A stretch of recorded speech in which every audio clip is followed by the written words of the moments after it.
Hello. Hi. Did you miss me? Welcome back. Also, thank you so much already opening off Nega Atano for the 2-1 sub. Hello, everybody. Welcome back to the cooking show. Welcome back to the cooking stream. I hope you're all having a beautiful Sunday today. It is currently Sunday, 5 p.m. Eastern time if you're watching this live. Also, thank you so much to Catman for the sub as well. We're opening off really, really strong. Oh my gosh. Look at all this attention right off the bat. Thank you. Hi. It's good to see all of you. Welcome on in.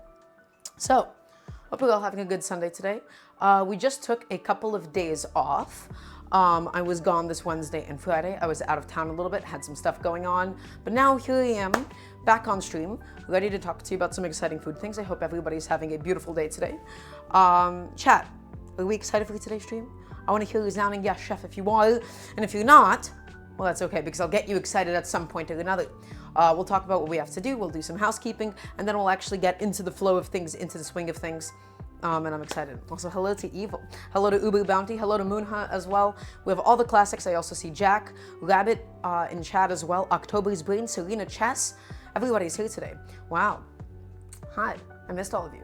But yes, so everybody, first and foremost, now that we're out of the holiday season, we're going to be transitioning into my regular schedule. So it's going to be every single Wednesday, Friday, and Sunday at 5 p.m. Eastern time. Okay, 3 days a week, 5 p.m. Eastern time, nice and easy start date. If I feel like we'll do any schedule changes or anything, you'll be the first to know, of course. Join my Discord to be keeping up with any sort of changes or anything else that's going on.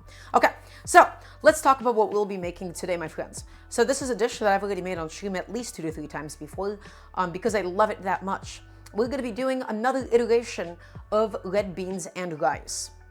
Okay, and so red beans and rice is quintessential Louisiana cooking. It is quintessential Cajun cooking. It is quintessential Creole cooking.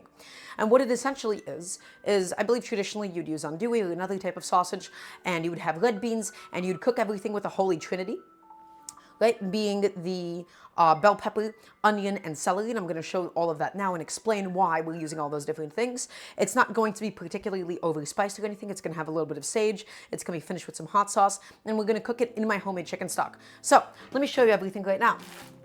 Of course, everybody, for the red beans, guess what? We got a pack of dried red kidney beans here. Okay, and so I'm going to talk about the importance of this. I, at some point, have decided I'm going to stop using canned beans. Why? Well, you're quite literally paying twice as much for water weight. Okay, also hello to Dakota. Welcome on in. It's lovely to have you. My friends, get into the habit of cooking dried beans. Trust me, it will save you money, and you will be able to get a texture that you can use in a whole lot of other different things. Because I find that with canned beans, they're slightly too soft for, say, if you want to do like a salad with them sometimes, and you don't have enough of the cooking liquid, enough of the canned liquid, okay, to actually reduce and make into a sauce. Because all of the cooking liquid of the beans, starchy, full of proteins, it's going to be nice and viscous. How many kidneys were extracted for all those beans? Ubu Bounty, let me tell you, a lot. Look how many kidneys. Quite a few. So, red kidney beans. You can use whatever kind of kidney beans you want. And I'm going to be showing you all how to do them in a pressure cooker because I love doing kidney beans. I love doing any kinds of beans in a pressure cooker in a home setting because it just gets them done that much quicker. Right? I've really hit like such a consistent flow with them. I'll talk to you a little bit about it. So we'll get it together. I don't understand gifted subs. Is there a tutorial? Oh, that's a good question. I don't think I have the time to answer that right now, but that's actually a lovely question. It's okay. It's just good to have you anyways. Don't worry about it. Point is, we're going to be doing some red kidney beans. Okay, next, we got to talk about what we have right here on my lovely little sheet tray that I have dedicated to my friends. So, in French cooking, there is the idea of a mirepoix. Okay, your trinity in French cooking is celery, carrots, and onions. And the celery, carrots, onions are the base flavor of a lot of different dishes. Okay, in Cajun cooking, in Creole cooking, right, where there's a lot of very, very serious French influence, instead of having carrots, onion, celery, instead you have celery, onion, bell pepper. Okay, so we have 1 green bell pepper, we have 2 onions, we have 2 things of celery here, and these things all together are going to combine to make what is called the trinity. And that is the base flavor for so many different Cajun and Creole dishes. This is fundamental, this is quintessential. And you might be asking me, can you make any substitutions? The answer is yes. Okay. And theoretically, yes, you can soak them more before cooking to make them more digestible. People say, I don't do it, it's perfectly fine. But, my friends, this is really, really important stuff. You can swap these things out as you feel fit. I'm including them because contextually I want it to taste within the realm of Louisiana cooking. Okay? Next, we're gonna have, of course, a bunch of garlic going in. Okay? Garlic gonna be going into both the red beans and rice and the peperonata. And then we'll talk about the peperonata itself.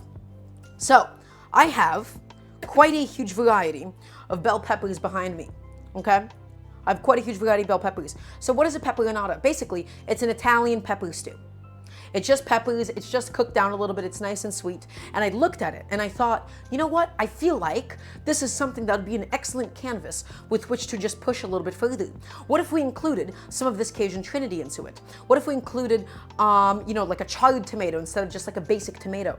What if we included a little bit of sage and finish it with some hot sauce and not some vinegar? And I feel like we'll have a really, really interesting like pepper stew in the end that will be just within the same flavor palette and the range of the rest of the red beans and rice that we're making. So this peperonata I'm just making for the first time. It's nothing crazy. I'm going to show you exactly how to do it. And with that being said, that's basically all there is to it. Besides, my friends, of course, as always, for the red beans and rice, traditionally you would use andouille or another kind of sausage. I have this locally made chorizo. And so, this is what I would suggest. Also, thank you so much to Dakota for the gifted sub. Thank you. Very sweet of you. Here's what I was going to say. Oh, my train of thought was like, ooh. Use whatever local sausage is the best available in your area. Okay? Use whatever sausage actually just looks nicest at the store. I find that oftentimes, especially if let's say you're buying it like a Stop and Shop or something, or like a big grocery store, the issue is if you're like, oh shit, for this recipe I need andouille, for this recipe I need this and that, you are going to get a very weird lean sausage with a lot of fillers that you don't really want, and it's not going to yield the texture for you that you're looking for.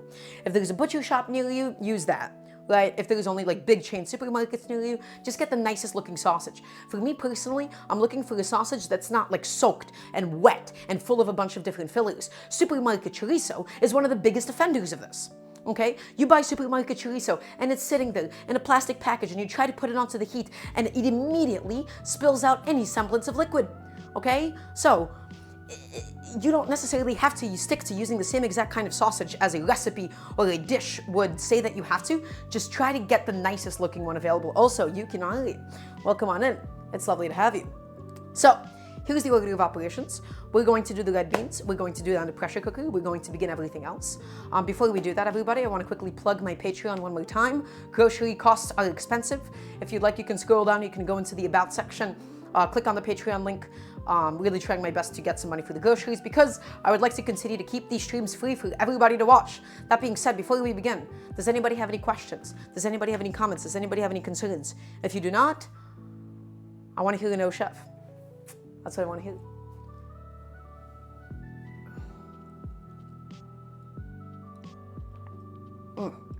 Having a little sip of water. No chef? Perfect. Love the setup. You haven't seen anything yet. Oh, you haven't seen anything yet at all. Okay, first up, my friends, let's head to the stove. So, on the stove at the moment, let's get a little bit more light in here. And I'm going to get a polarizing filter through my camera soon enough, so don't worry about the reflections. Where did I buy my shirt? This is from Spiff Space. So, my friends, in here, I have some homemade chicken stock. So, this is chicken stock that I made previously on stream that I did with the chicken feet. Okay? Also, Jack, can you use harder sausages for this, or do you need softer ones? That's a really good question. And my answer for you, Jack, is actually any sausage that's a fresh, raw sausage. I'm sure you can do this with a cured sausage, with like a cured dry sausage, but the reason I want like a fresh, raw sausage, and by cured and dry, I mean like think of something like a salami or something. I wouldn't do that because I want like big coins of chewy sausage in there, and I feel like those can get quite hard over the cooking process. So I wouldn't use a harder one just because you can't get it in the kinds of coins that would be like a nice bite. Okay, so this chicken stock is the one we made last time. Okay, my friends, here's the golden ratio. 1 pound of dried beans to 2 quarts of chicken stock. I almost never prioritize ratios that heavily, but that yields me the best textured bean anytime I'm doing something in a pressure cooker. Okay, I love doing beans in a pressure cooker. I love doing stocks in them. This was a chicken foot stock, and so we have about a quart, of chicken stock, and we're going to just supplement that with about a quart and a half or so of just some water. Okay. And again, this is important for building up pressure in the pressure cooker and making sure that you have the right texture of beans. okay? So even though we're diluting the flavor, it's just about getting the beans cooked through, and then we're going to evaporate some of the liquid. Okay, I'm now a chicken stock believer. I've made some after the previous stream. Pomplite, I'm glad. I want everybody to get into the habit of making their own chicken stocks at home. Okay, so beans. Pound of red dried kidney beans. You can use black beans. You can use whatever you want on hand. I'm using red kidney beans.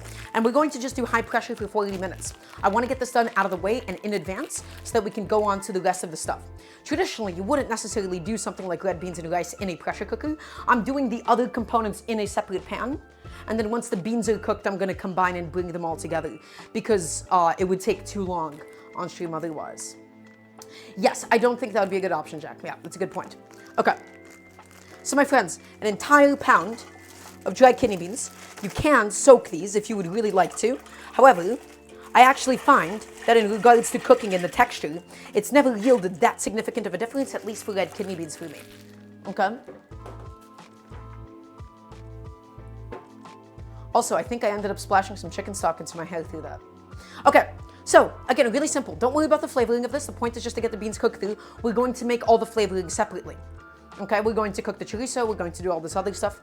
Also, you can already thank you. I would love to learn a little bit more about Cajun and Creole cooking overall. And by the way, my understanding, if anybody was curious, my understanding of the difference between Cajun and Creole cooking is that Cajun is country and Creole is a little bit more city cooking. That's my understanding of the difference there. Also, welcome on in, John. Hope you're having a beautiful day today. So, that's the beans, and into the chicken stock it goes. And now, I'm just going to do a couple of bay leaves. We're going to pick these out after cooking. Okay. Couple of bay leaves. Just going on in. You can use as many or as few as you would like. And otherwise, we actually don't really need anything else going into these beans. Okay, we can also do an onion. I already had an onion in the chicken stock. We're going to have the trinity. We're going to cook it all up. We're going to cook it all up with the sausage. I promise you, it's going to be perfect. Okay. So that's literally all that there is to it. You can salt it if it makes you feel better at this point. Jack, pepper, and all that other stuff, it's all going to get added later on. The entire point right now is just to get the beans cooked through. But I do want to emphasize something really quickly.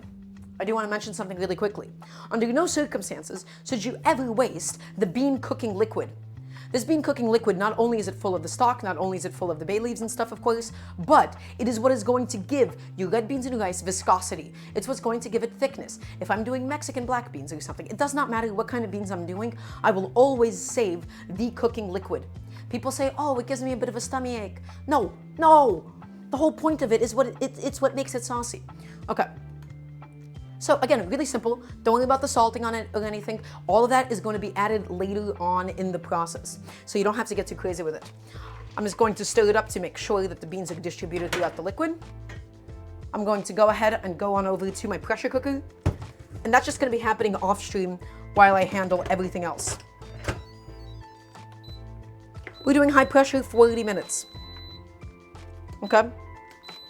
Everybody, I cannot emphasize enough the importance and the usefulness and the utility of having a pressure cooker at home does for me, at least, especially logistically with a stream, but even not in a stream setting. It has led me to doing beans all the time at home. Beans all the time at home, chicken stocks all the time at home. I love having a pressure cooker on hand. And yes, the Frank's Red Hot, that's going to go both into the beans and to the pepper stew. Okay. Using starch and legume cooking liquid is such a universal thing to do, absolutely. But here's the thing, I see so many people that just, they make a pot of beans and then they drain out the liquid and they're eating these dry black beans. And I'm just like, what are you doing? You've gotten rid of the most important part of this. Okay, so you don't have to mash it to get viscosity. You don't have to get it all squished up to do that. Also, Moon Boy, thank you so much for the Prime sub. So my friends, once again, we just set the pressure cooker going, and now, does anybody have any questions before we begin? We got to begin the stuff with the pepper stew. We got to start making the trinity. We got quite a bit of prep to get done ahead of time. Does anybody have any questions? And if not, we'll just begin. So my cutting board's already nicely set up. I haven't been able to actually angle the camera properly. I'm probably going to have to rethink the way I'm doing that a little tiny bit in the future. As always, we have a nice little waste bowl. Or actually, that's my transfer bowl. We have a nice little bowl where all the scraps are going to go throughout this process. And then we have to figure out what we'll be doing first. So a couple of components. Oh yeah, is it wiggling? Did I just do that? Chill out. Thank you. We got to think about what we're doing first. So the trinity is going to go into everything. We got to saute the chorizo. We got to begin the pepper stew. The peppery stew is going to take about an hour, and we need to get the trinity done before everything else. So let's do that now. Let's do that now. First up, I'm going to show you all how to prep a beautiful bell pepper. Okay? And so, I do want to talk about this really quickly. In cooking, there's going to be times where the size that you cut something does not matter. And there's going to be times where the size of the produce that you cut is going to matter. This is actually going to be one of those times. And I'm going to explain to you why. For me personally, this trinity, right, this mixture of onions, this mixture of bell pepper, this mixture of celery, is going to go into everything. I want it to essentially melt in. I don't want to have a massive bite of bell pepper. I don't want a massive bite of onion. I want it to get so soft through the process of cooking it that it basically melts in, and then you feel it incorporated through everything. I don't want a bite of it. Okay? But the reason we're slicing it as opposed to just pureeing it is because by slicing it and chopping it, of course, we're preserving it and making it intact enough that we can still roast it and get a lot of color on it. So, my friends, we're going to do this in a bit of a chefy way, in a bit of a restaurant-y way. We're going to shave down the sides of the bell pepper. Right? The white part of the bell pepper is going to just be along these like big folds, although this one has quite a few folds.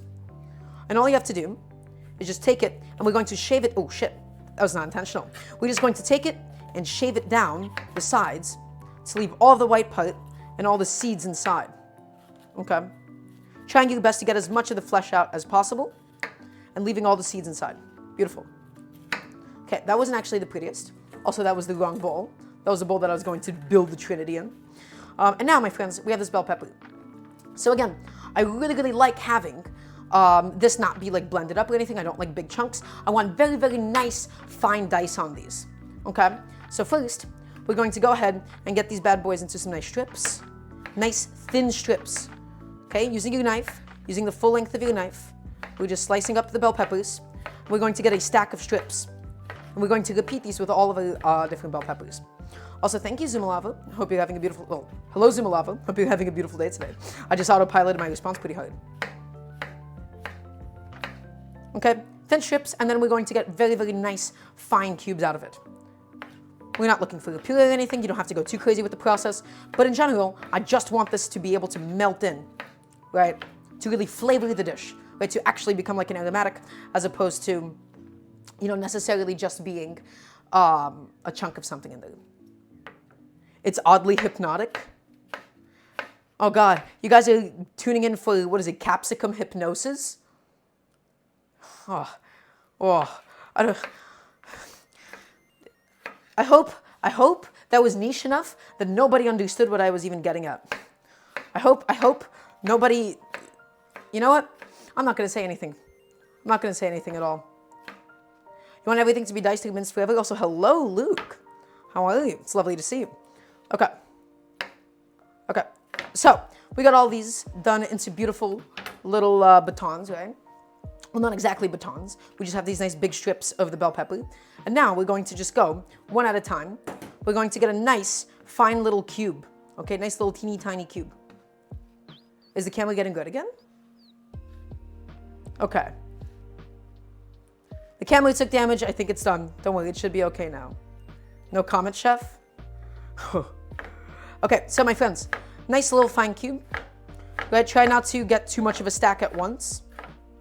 My cutting board's a little wobbly today. That's okay. I think I might have actually gotten too big of a stack, but that's okay. Nice fine dice, my friends. Stack it up. Getting it done. Okay.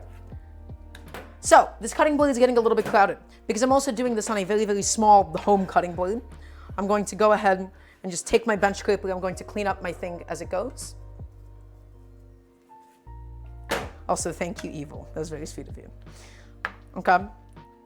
I really would like to get a bigger cutting board, but I actually have no idea how I would store it. Maybe I would just like have it like out and about. Okay. Nice little fine cubes, my friends. And again, the bell peppers, the onions, the celery, they're going to be a component in both the pepper stew that we're making, the peperonata, as well as the red beans. Okay. Put a wet towel underneath your cutting board. Guess what? I am one step ahead of you. I already do. I think my cutting board is just that warped. In fact, I was getting quite annoyed with it. I might just have to do another wet paper towel. So yes, you're absolutely right. I think I was just being lazy and I didn't get another wet paper towel. Now, should I have been doing a kitchen towel? Yeah, probably. But that's okay because I like having a paper towel because I just wipe down my bench after and then it does the job for me. Okay. Come on. It happens. So why the towel? It's basically making it so that the boy doesn't wobble as much. But alas, here's the issue. We got it to stop slipping, but it's still a little wobbly, it's still a little bit warped. This is a fairly old cutting board at this point. Even like an Epicurean board will warp over time, even though they're designed to sort of like withstand that amount of abuse, right? So, I'm trying to think. Let's get creative for a second. We want to make sure that this thing isn't warping. We want to make sure it's not really bouncing around like this because that's unacceptable. It's a very uncomfortable cutting experience. Am I just going to do a towel? Am I just going to take a full proper towel and do that instead?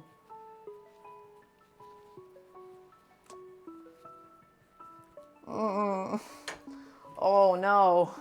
I guess that's what I'm going to have to do, isn't it? Okay, fine. You've convinced me. I'm going to take a second to do that. I'm going to take a second to set that up. I feel embarrassed that I'm doing this. But this doesn't happen all the time, okay? I swear. Actually, wait, I have a better idea. What if I did this? Hold on. I have an idea. Okay? I know exactly what to do to get this thing to stop doing that, to stop being so bouncy. I know what must be done. What about flipping the board? Trust me, John, this is the most stable arrangement that we have thus far. Don't worry, we'll get it done though. That's significantly better. Okay, sweet. Okay, this should be fine. This will be fine for today. I ripped my paper towels in half. Is what I did, and I basically set it up again. Okay. So now, that should be nice and stable properly. So, once again, my friends, let's go ahead and stack up our bell peppers. And now we just want to get a nice fine cube. I want more cutting boards? Me too. Yuki, I really want to get a high soft cutting board already. Is it going to be time? I'm just not ready to not dishwash an Epicurean board. Because it's a very nice luxury that I have, right? Being able to do that. Okay. Nice fine cubes. Like a small medium dice at this point. Again, you don't have to go too crazy with this. We just want it fine enough that it is just going to naturally fall apart as it cooks. What's an Epicurean board? It's basically this composite wood that is fairly warp resistant. Like I've had this cutting board for maybe 7 years or so. It's a composite wood cutting board that does not warp over time and can be quite thin. Right, so if you don't necessarily want to have like a very big like butcher block or something, or you have to take care of one, I really recommend them for home chefs.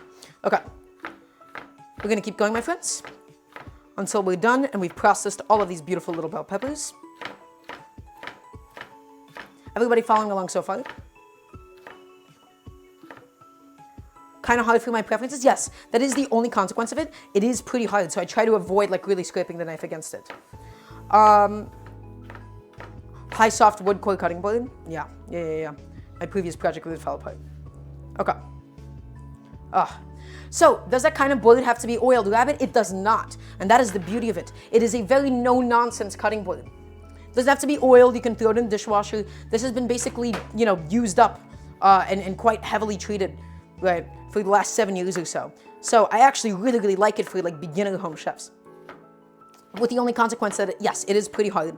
You know, it's not like an end grain wood cutting board or anything. So it does, you know, of course you're going to be risking like dulling your knives a little bit faster on something like this. Okay. So, my friends, guess what? We have now officially processed all of these beautiful bell peppers. Again, not so small that it's not going to properly brown once we put it into the oil. Right? But not so big that we'll get like big chunks of it in the peperonata. Because the peperonata, I'm going to have like big slices of the other bell peppers, the sweeter ones. So it's a nice little balance. We're going to go ahead and scrape everything up. Okay, lovely. Next, let's go ahead and move on to the celery. So, my friends. Oh, I know, Yuki, that would be amazing, wouldn't it? So, my friends, I have some celery here. So, Once again, this is something that I love talking about when it comes to celery. How many times have you been like, ooh, you know what I'd love right now with my wings? A little bit of celery. And then you're like, oh, wait, that's actually pretty good celery. It's getting stuck in my teeth. Why? Why does that take place? Well, the celery fibers tend to be quite thick. There's these little fibers that you can see, like I can already show you, like up here. Okay. They're really thick. They're really big. They get stuck in your teeth. It's really uncomfortable. So, my friends, in a cooked setting, this doesn't actually matter nearly as much. But in a raw setting, what I do is I snap off the root ends, which aren't typically as sweet anyways. And I just peel it back. And you get rid of some of the big fibers. It's a little bit wasteful, but ultimately what you get is a product that is a lot better than raw consumption. It does not really matter nearly as much in a cooked setting, but in a raw setting, it'll make all the difference. We're going to cook it down, of course. I'm only doing this to make myself feel better. Yes, peeling your celery, I mean, look at this. This is actually with the tension of a guitar string. So imagine you're like, I'm gonna take a bite of this. And you're like, it's just gonna get stuck in your teeth. This is basically dental floss. And then you can throw that into your stocks or whatever if you really want to. But I go ahead and I get rid of it. And now we have these beautiful sticks of celery. Okay, the pressure cooker is going. That means the beans have about 40 minutes till they hit the point I need them to be. So here's what we're gonna do. We're going to go ahead and we're going to just slice up my celery into these thin little sticks. Okay, down the whole length of it. One. Doesn't have to be too perfect again.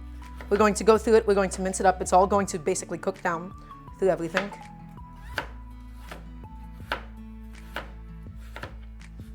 Okay. Nice thin sticks. And then we're going to go ahead and do these the exact same way as the bell peppers. Cut them up, cube them, and then we'll have, of course, a trinity, my friends. Okay. Also, thank you so much to Death Owl. Have you missed any good rants? I just did the celery rant, so you're fairly early on to the stream, so there's gonna be plenty more rants to be had. Favorite video game? Jack, that's a good question. Pokemon, Binding of Isaac, World of Warcraft, something like that. Okay. My friends, celery, once again, small little dice on these bad boys. The smaller you go, the more it's going to melt into everything. The bigger the pieces, the more of a chance that one will actually remain and you'll bite into it.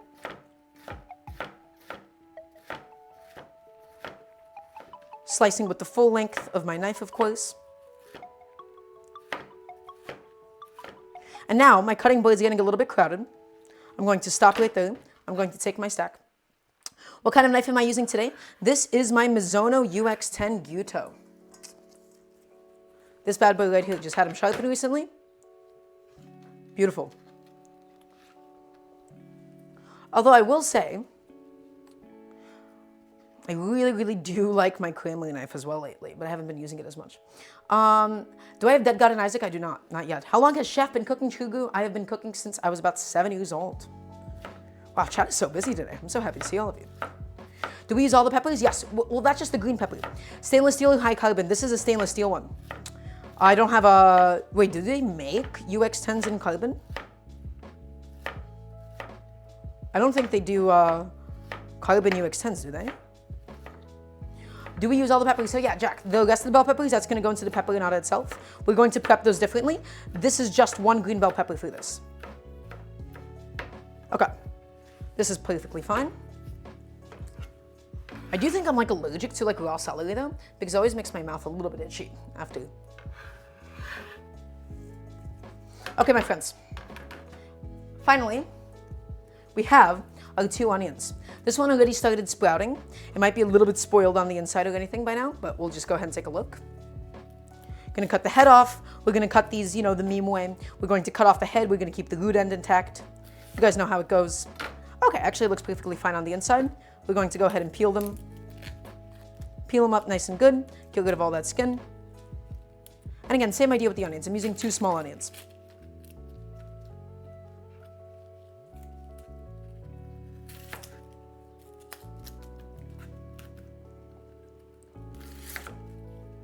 Okay. Also, welcome on in. Your ears picked up. Hope you're having a beautiful day today. Okay. Almost done. And then I'm going to take the bench scraper just to clean off the station.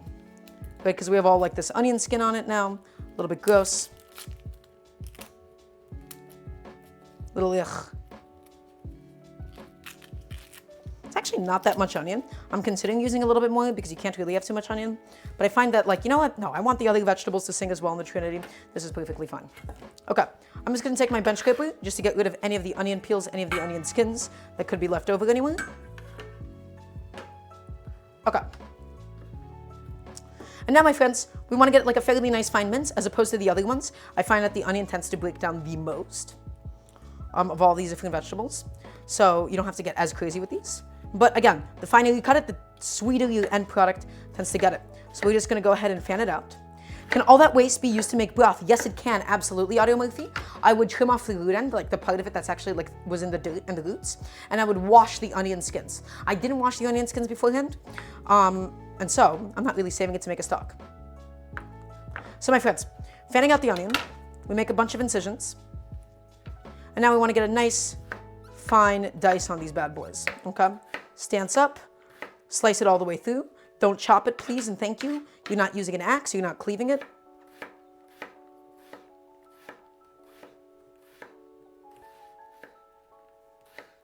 Okay, almost done. Just gonna go ahead and move some of the onions over. My station has been getting really crowded and messy today. Okay. You dropped the 1,600 on a knife? What did you buy? What did you buy lately? Is it like one of like the big tuna knives? Because that's the only knife, or is it like some sort of like a custom made one?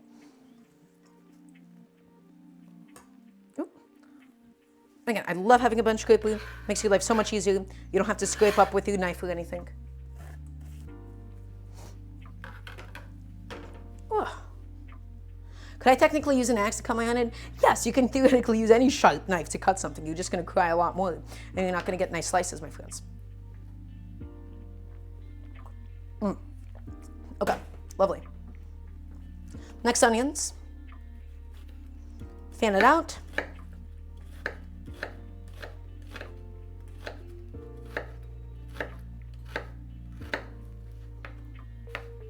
Mince it up. How do I stop the onion crying? Beautiful question. If you're crying, either your knife is dull or you're doing a chopping motion. When you chop something, you're cleaving it, you're not using the full length of your blade, you end up crushing something a lot more than if you were to just slice it. Okay? You don't, when you're slicing something, when you're slicing something, you get to have a lot more intact cells. You get like really, really beautiful cubes that way. Do we ever get the Tea Time Channel reward? Maybe. Thinking about it. Okay, but yes, my friends. So that's why like I always try to encourage this, and it's something like I try to encourage for myself. It is like within your instinct, like, ooh, I have knife in hand. I want to chop vertically straight down. If you were to chop an onion, I want you to take a look. So let's say I go ahead and I do this. Look at how much of the knife I'm actually using. If I were to chop this onion, this is how much I'm actually using. And we have all of this wasted real estate. Okay? The whole point of slicing, to just use the full length of the blade when we go down like this. Right? We use more of the knife. We're actually slicing it, and we're not crushing it like an axe on the way back down. Now, the incisions are a little bit of a crushing motion, of course. There's no way to really get around that. But then when we get to this point, nice gentle slices, my friends. Okay? In fact, a big-ass sword would be less pain, right? The more surface area that you have, the more of a gentle slicing motion you're going to get. And that's the whole point. The reason I have big knives is so that you can get a longer slice on something. The reason you have short knives is because you don't need as long of a slice on something, right? That's why we use a petty knife for small things and a chef's knife for bigger things. Or you have like these really, really massive fish knives for like something like a whole tuna that they use to break it down. Because you get to really, really preserve the texture of the fish. You need to share in the chef group chat. Go to join my Discord. Join the Daramgar Discord. You can also put it in there. But yes, we have a little private trans chef group chat. Private. Okay. Everybody, one last little onion to go ahead and mince up. I'm taking my sweet old time with these, but that's okay. We got nothing but time today. And I think the first thing I'm going to do is we're going to work on the peperonata. Okay. I still have not yet solved getting my stuff to not stick to my knife though, even with like properly like pulling and everything. I don't know. If you like your knives to be dull, so pink eggo. I would actually say that's not particularly cool. Talk to me. Why do you like your knives being dull?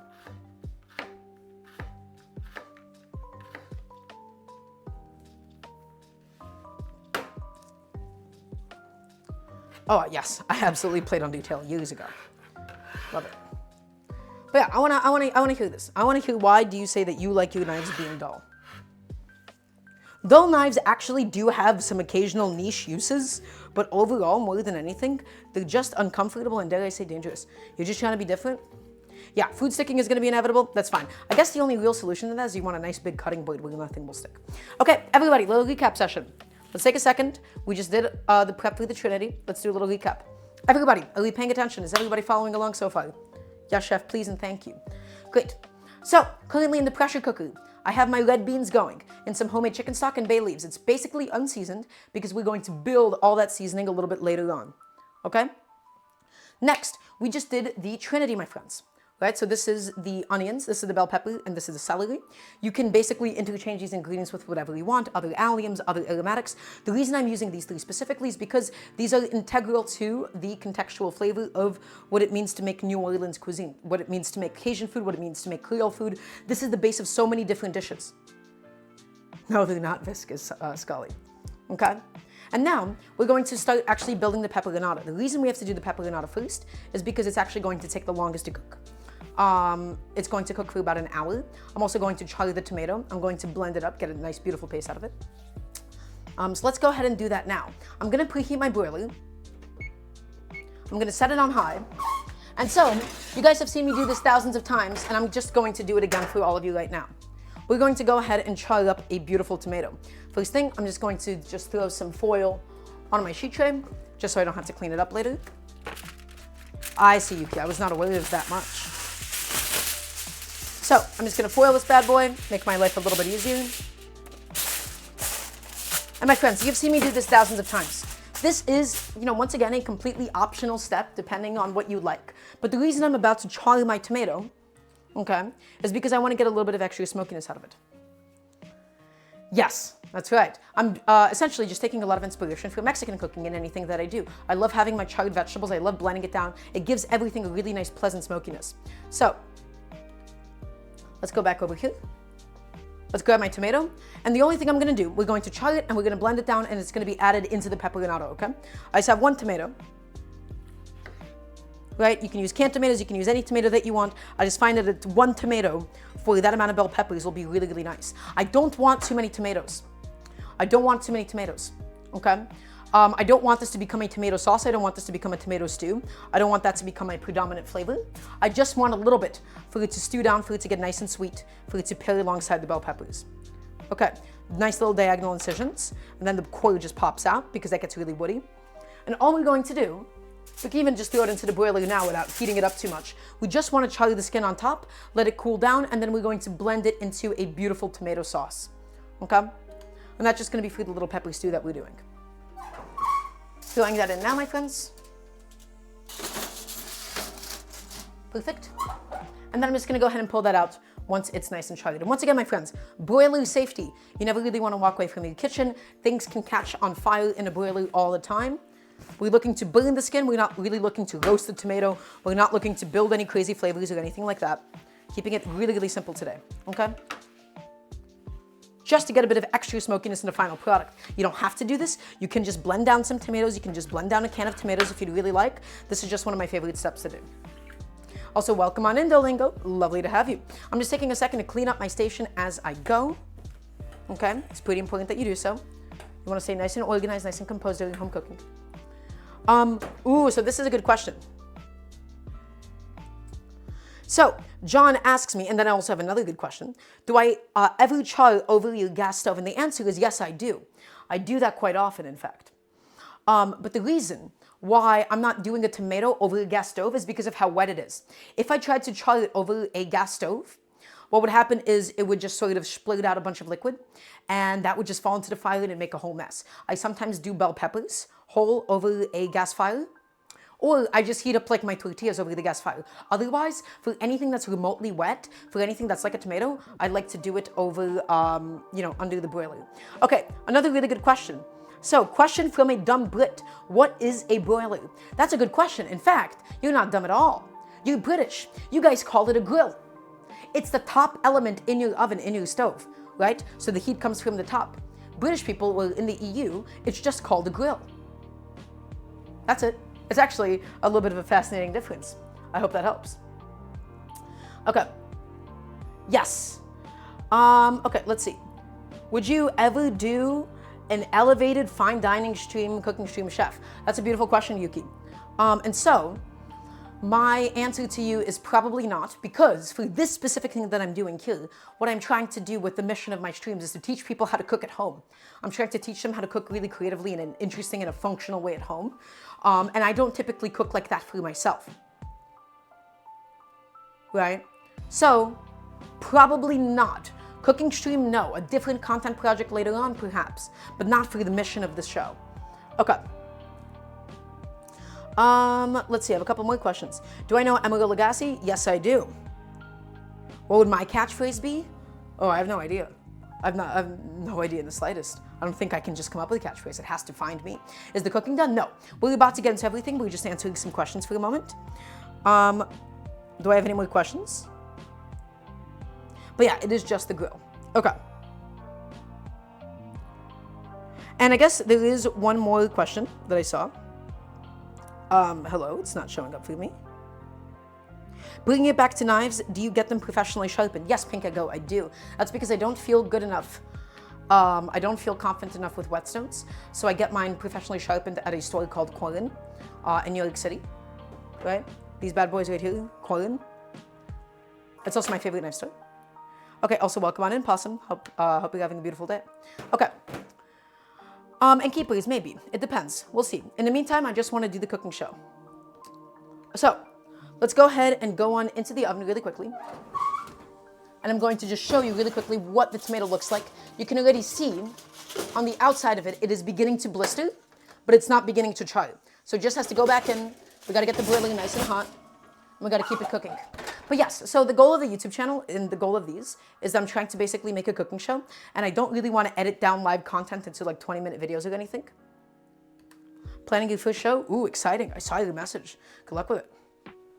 Okay, so my friends, now we must begin actually doing the peperonata, right? To actually begin doing the stew portion itself. So let's go ahead and begin. Here's what we're going to need. We're going to need a bunch of bell peppers, and I do mean truthfully a bunch. We're not going to do anything fancy with them, right? The reason I'm choosing red and these yellow bell peppers is because they're really nice and sweet. The green bell peppers are a lot more vegetal, right? And so I'm just going to make sure that I have a transfer plate ready to go for these. And so all we have to do, my friends, again, same exact idea. We're just going to shave down the sides of these bell peppers. Stack it up. We're going to start it up here, and we're shaving down the sides, and we're trying to leave as much of the white part on the inside as possible. Okay?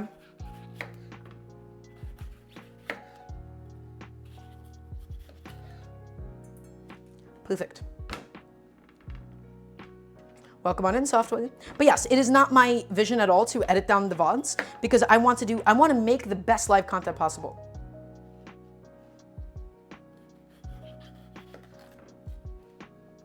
Okay. Wait, what happened? Who's back? Okay, perfect. We're getting a whole bunch of these red bell peppers. I'm actually just going to probably start slicing them now before I have too big of a pile to deal with. Hello, SMG Hottie. Welcome in. Okay, and now, these planks, these strips of bell pepper, I want them to be a little bit bigger. But also, this is where the size actually doesn't matter as much. These bell peppers, they're going to cook down, and they're going to get super tender. They're going to get super tender, they're going to get super, super saucy, okay? So you actually don't have to worry too much about the size of these. You just want to keep them fairly consistent. You can keep them as big or as small as you'd like. You don't have to go too crazy. The entire idea at this point is just, ooh, guess who didn't cut through the skin fully? I didn't. The entire idea of this is just, hello? What's going on with me today? Just to break them down a little bit. Yes, yeah, you have like a job, Yuki. That's right. Okay. A lot of produce, a lot of peppers today. I was just thinking, you know what, with the red beans and rice, I want something nice and vegetal. I want something like saucy. I wasn't feeling like collard greens. And thus, I came up with this Creole-inspired peperonata for today, which is essentially just going to have the trinity and some other flavors in it. And again, a peperonata is not that crazy of a dish. It's just like an Italian stewed red pepper kind of deal. Right, I wanted to really shine the bell peppers today. Really give them a lot of love, a lot of attention. You can char these if you want. I didn't want that. I just want a nice sweet bell pepper. Ah, I see, Yuki. Well, it's lovely to have you. I'm so sorry I missed you in Cali, though. Next time. And these I don't really need a bench scraper for because you can just pick up a stack of them at a time.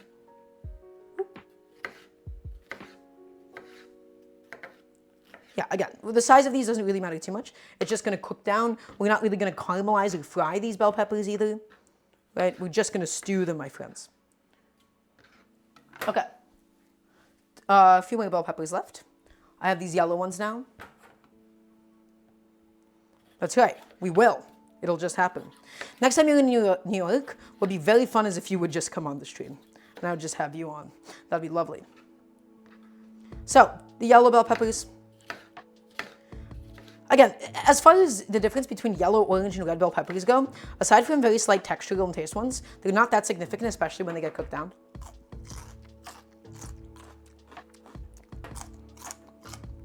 Like, functionally identical. You know, especially when it cooks down, it's just going to be the same. This is purely just to make it nice and pretty. Let's do sushi. That sounds great.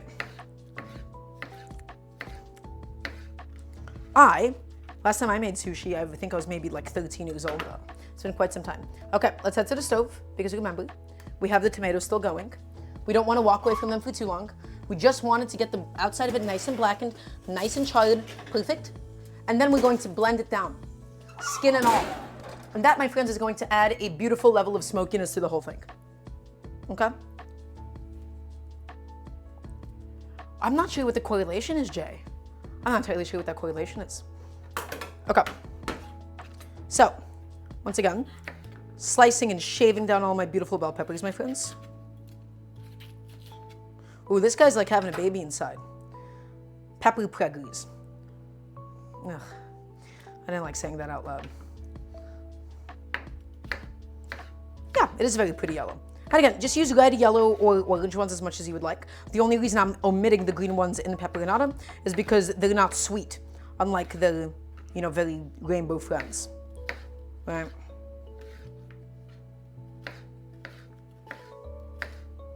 You don't have to get too crazy with these, just once again prep them up.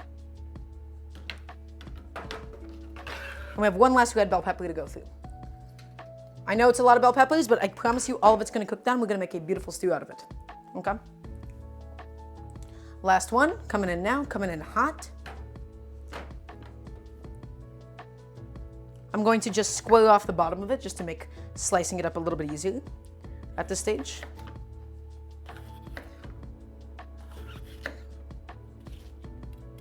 I'm not entirely sure why it's the green bell peppers that taste so different from the other ones. These are not red hot ones. Although Uber Bounty, you could theoretically use red hot ones. Peperonata is not like this sacred of a dish that you have to respect every single component. I'm just using a bunch of bell peppers for its sweetness. But you can absolutely throw in some like red hot peppers as well. You can throw in some like red hot chilies if you would like. Make this spicy if you want. You don't have to. It's completely up to you. The ball is in your court. The color is based on the ripeness of the pepper. Thank you, Yuki. And I guess orange is like that like in-between stage, right? Okay. Ugh, my friends, guess what? Look at this. This is about 5 big old bell peppers. 5 of these big boys. All sliced up, all prepped up, and now we're going to begin actually doing the peperonata itself. We're going to not sweat down, we're actually going to properly cook and fry off some of the beautiful trinity that we have. And let's begin. So, let's get to that now. Let's head to the stove, my friends. Ooh, I do have to deal with these tomatoes and figure out where I'm putting them. Is my sheet tray cool yet? It's not cool to the touch yet. Okay, I'm gonna have to do a little bit of Jenga, a little bit of Tetris at the moment to figure out where everything is going. Hello, Pete, welcome on in. Okay, that's like that, perfect. Or rather, I should have actually just waited a second. I'm going to put my tomatoes, because the tray is still a little bit hot. We're going to wait for these to cool down enough that I can confidently blend them. Okay? My big, beautiful Dutch oven, my beautiful Le Creuset. There it is. So, my friends, I got to talk to you a little about something. We got to talk to you about something. Who is ready for another Daramgar rant? Who is ready for another Daramgar rant? You guys ready for this? Because I'm going to rant about something to all of you right now. The number one mistake that you can make when it comes to using a Le Creuset or using an enameled pan, A, to crank it on a high heat, B, to heat it up when it's empty. We're going to need a bunch of olive oil. It's a peperonata. We want a lot of olive oil in this, a generous amount. My friends, anything that is enameled, including a Dutch oven, including a Le Creuset, you know how people get like that black like spotting on the bottom, right? Where they get like a bunch of chipped enamel all over the Le Creusets and stuff? I promise you, the best thing that you can do for these is to treat these like you would any other nonstick pan, although one that is a little bit more heat resistant. I never crank up my heat to high on these. I never heat these up empty because that's how you get a bunch of hot spots and that's how you damage the enamel coating over time. The only kinds of Dutch ovens that you can crank up the heat on and put into like a raw straight oven just to heat up would be the non-enameled ones, the pure cast iron ones. I never use metal tools on mine. I don't understand why I see people use metal whisks on these. It degrades the coating over time. Be gentle with it. I've had this bad boy for quite some time now, and it is intact. It is perfect. It does for me exactly what I need it to. Every single time, it is perfect. So, once again, we're heating it up on a medium heat, not a high heat, a medium to a high heat. We don't want the heat to go and escape over the edges. We'll get it nice and hot. We'll get it hot enough to cook down some of the trinity in. Okay, it'll be perfect. But go low and slow with these, and don't crank up the heat too high, and don't heat it up when it's empty. You will damage it over time that way, and do not use metal tools. You take care of your Dutch oven, and it will take care of you. And trust me, she's taken plenty care of me. Okay? Yes, but Yuki, how many times have you seen a video where somebody is using a metal whisk in a Dutch oven? It infuriates me. Right? Where they're making even like a ruined one or something. And I'm like, what are you doing? That is ridiculous. I never use a metal spatula, wooden and silicone tools only. I take care of it, I baby my tools, and guess what? They last a long time. They do what they have to do for me. That's right, Yuki. That's right. You would think about that. You would say that. Alas, most people don't do that. Okay, medium heat. We're gonna get that oil nice and hot, and let me tell you something right now. And Yuki, I wanna get your opinion on this. Next thing, I'm gonna say something right now. I want everybody to be ready for this. Is everybody ready for a very hot cooking take?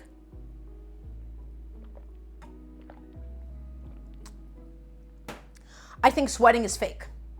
Sweating things is fake. How many times have you seen a video where somebody's like, oh, we're gonna put these vegetables in the oil and we're not gonna get any color and just sweat them down in the oil, and then they pour in liquid? I think anybody who sweats things is trying to make themselves feel better about the fact that they're just boiling vegetables. It's a complete waste of time. When I'm cooking something in oil, I'm trying to fry it in oil. I'm trying to actually build up at least a significant amount of color on it. Otherwise, I may as well have just boiled it. And there's no problem with just boiling it or just cooking it in liquid. It would be perfectly fine. But the idea of sweating, the idea of pouring vegetables into a thing and not building up any color just to collapse them and make them release their liquid, I believe is completely fake. I think it's just for people that want to feel better about themselves because they didn't actually fry anything. There's nothing wrong with actually cooking something in a liquid, nothing wrong with boiling it, nothing wrong with cooking it in something wet, but I don't think sweating exists. It's not this magical thing. Okay. That's my very hot take. And so, when I'm pouring that amount of oil in, I'm going to fry my trinity. Okay? I'm not just going to boil it, I'm going to properly fry it. And so, the only other thing I need to get ready in the meantime is going to be some garlic. Okay?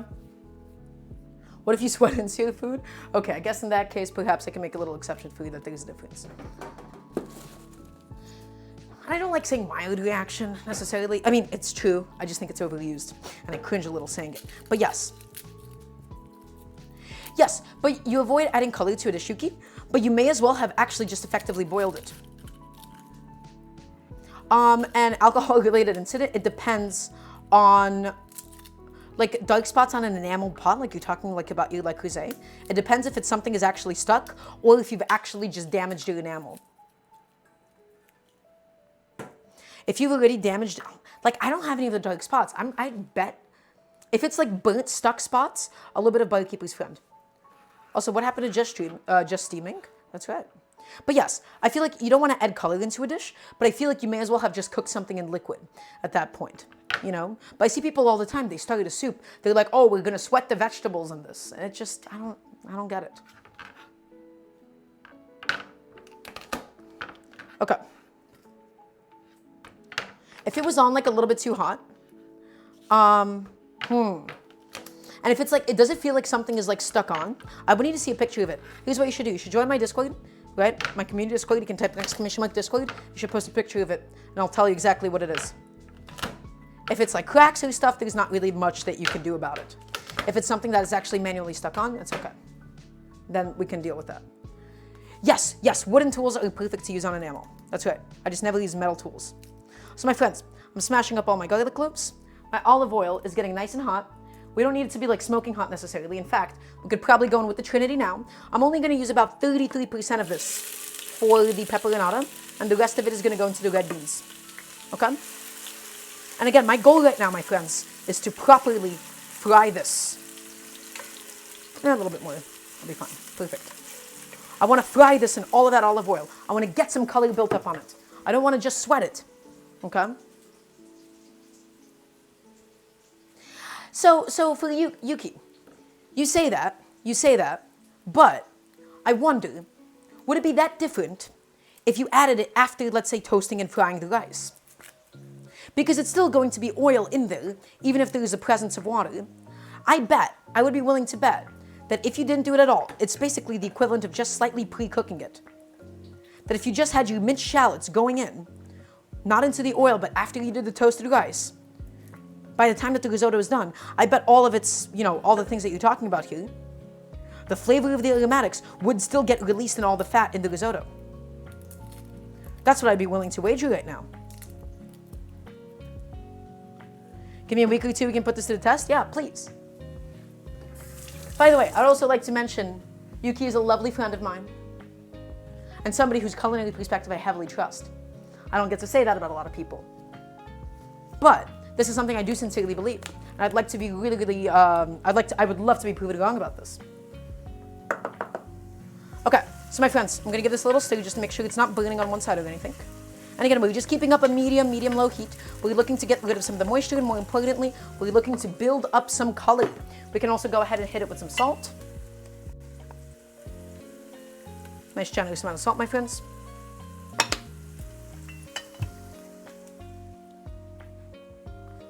Yeah, somewhat of a cook. Okay. Arguably a better cook than me. Arguably. Not arguably. But I don't think I'm wrong about this one. Okay. So, my friends, I'm going to go ahead and just process all of this garlic. This is going to be for both the red beans. Yes, everybody, I want you all to call Yuki chef as well. Please and thank you. Yuki has earned that right. Not many people get the actual chef privilege around here. I want to hear a resounding yes, chef. And from now on, everybody's going to refer to Yuki as a chef. Thank you very much. So, I'm just cutting off all the butts. You don't really have to do that. We smashed it just so we would separate the skin from the clove of the garlic itself. Perfect. That's what I want to see. Okay, and now we're going to use my favorite new little thing. I have these little teeny tiny metal condiment bowls. And I'm going to use a garlic press because I hate having to chop garlic manually. My friends, how many times have you seen a cooking video where somebody's like, ooh, we're going to chop all this garlic, and they take their knife and they do this. They do this. What is that? It's ridiculous. You do that, you're dulling your knife, and it's completely inefficient. And guess what? I'm going to say it right now. Chopping garlic is sticky and uncomfortable and unpleasant. When you're doing a lot of garlic at once, I'm just going to use a garlic press every single time. Okay, I'm just giving these vegetables a little stir. We don't want them to burn on us. Okay? Give them a little stir, my friends. Keep them going.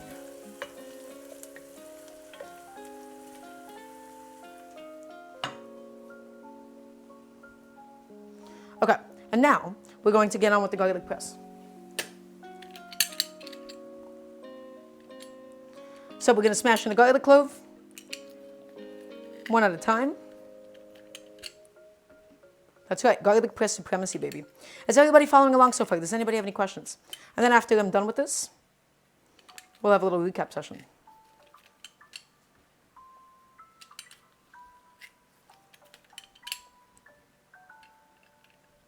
Oop, this guy's a little bit big for him. That's just like a very not good knife that I'm going to use to scrape it off after. Almost done. One last clove to go through. And remember, my friends, the more finely you chop or grind or mash up garlic, the more intense it's going to be. A little bit of chemistry involved there. A little bit that is beyond my explanation because I keep forgetting the explanation every single time. But the point is, the more finely you chop up garlic, the stronger it's going to be. This doesn't apply to every single aromatic, but that's the difference between, let's say, a sliced garlic versus a minced garlic. And so the finer you mince it, the less you have to use.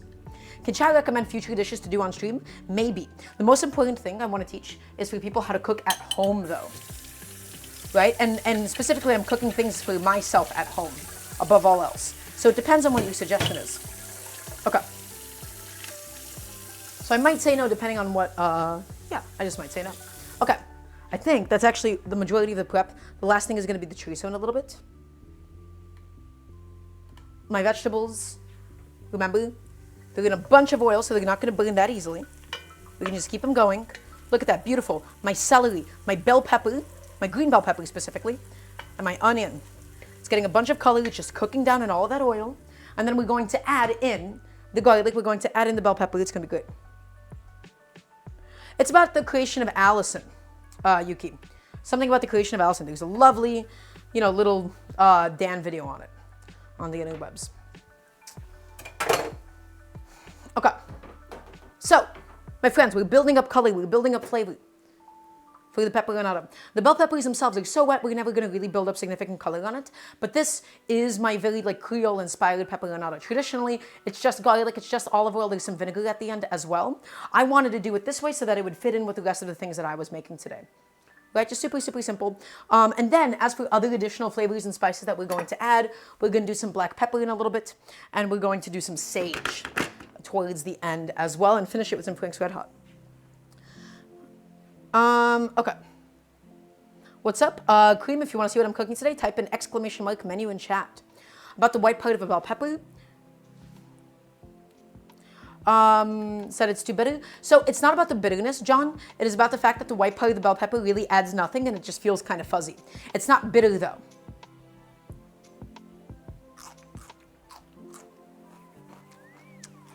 Okay. So my friends, my vegetables are going. They're getting a good amount of color on it. They're getting nice and golden. And here's the order of operations. We're going to push these a little further. We're adding the garlic in after because the garlic has a tendency to burn before these vegetables. So we don't add the garlic immediately now. Otherwise, we'll just get squelched garlic. Then we're going to blend out the tomato, add it in, and add in the bell peppers. Does it have more water? Depending on what you're doing, you might want to remove it. What are you asking about?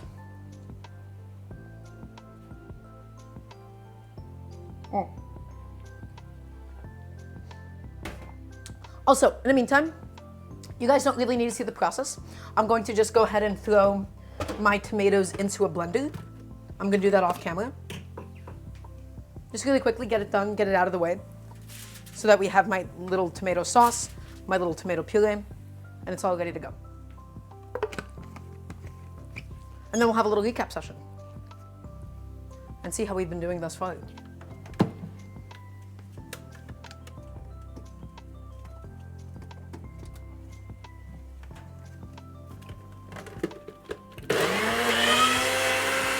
That's just happening off camera, off stream. It's getting there.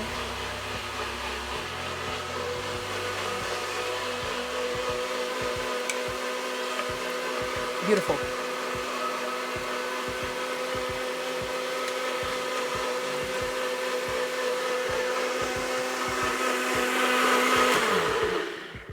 That's all done. Excellent. Okay. And I'm going to put a couple things away. Jack, there's no such thing as too many questions. I might sometimes not answer them if I can't keep up, but you're perfect. I'm going to put a few things away really quickly, just to make sure that I have some space in my kitchen. And then we're going to proceed with the rest of the cooking. The only thing I have to do right now, make sure of, is just make sure that none of my vegetables are sticking at this stage, because this is where they get really, really soft. Make sure they're just constantly submerged in oil. Beautiful. I'm going to get rid of the sheet tray. Remember, my sheet tray is nice and clean. Okay. Everybody, here's the rundown. Here's what's going on.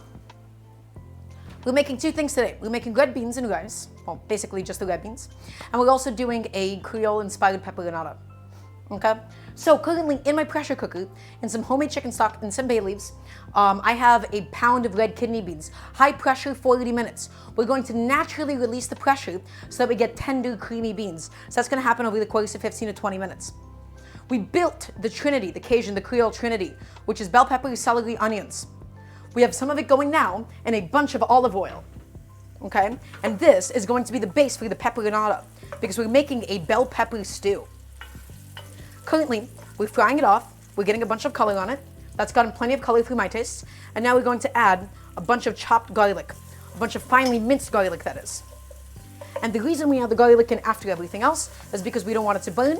And now we're just giving it a nice little second to fry off. We're going to add some black pepper while that's frying off.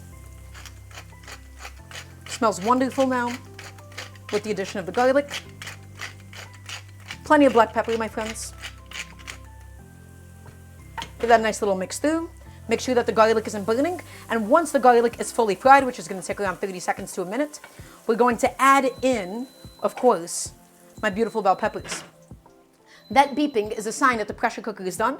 We're naturally releasing the pressure. We're not going to immediately get rid of it. Okay. So we're just frying up the bell pepper, or the trinity. We're frying up the black pepper that we just ground in. We're frying up the garlic. And now, my friends, we go in with all of this beautiful bell pepper. The red, the yellow bell pepper. You can use anything you want to. You can even use some of the green ones. Just keep in mind, the red, the yellow ones, the orange ones, those are the actual sweet ones. Okay? And anything else will not be sweet. Well, you can use any kinds of peppers that you want. The inspiration for this was a peperonata, and I just wanted it to have a little bit more of, that Creole flavor. Hence the addition of the trinity, hence the sage that we're going to add later on, some of the hot sauce later on as well. We're just mixing it through. And now, I also have, where's my tomato? I have this beautiful charred and blended tomato, inspired by how often I do Mexican cooking here on the channel. Right? The same exact way that I do salsas. I charred a whole tomato, and I blended it up, and I got this beautiful salsa out of it, essentially. And now the goal, we're going to get a little bit of water, but the bell peppers are going to release plenty of their own liquid in due time. Okay? We're going to stew all of this down, my friends.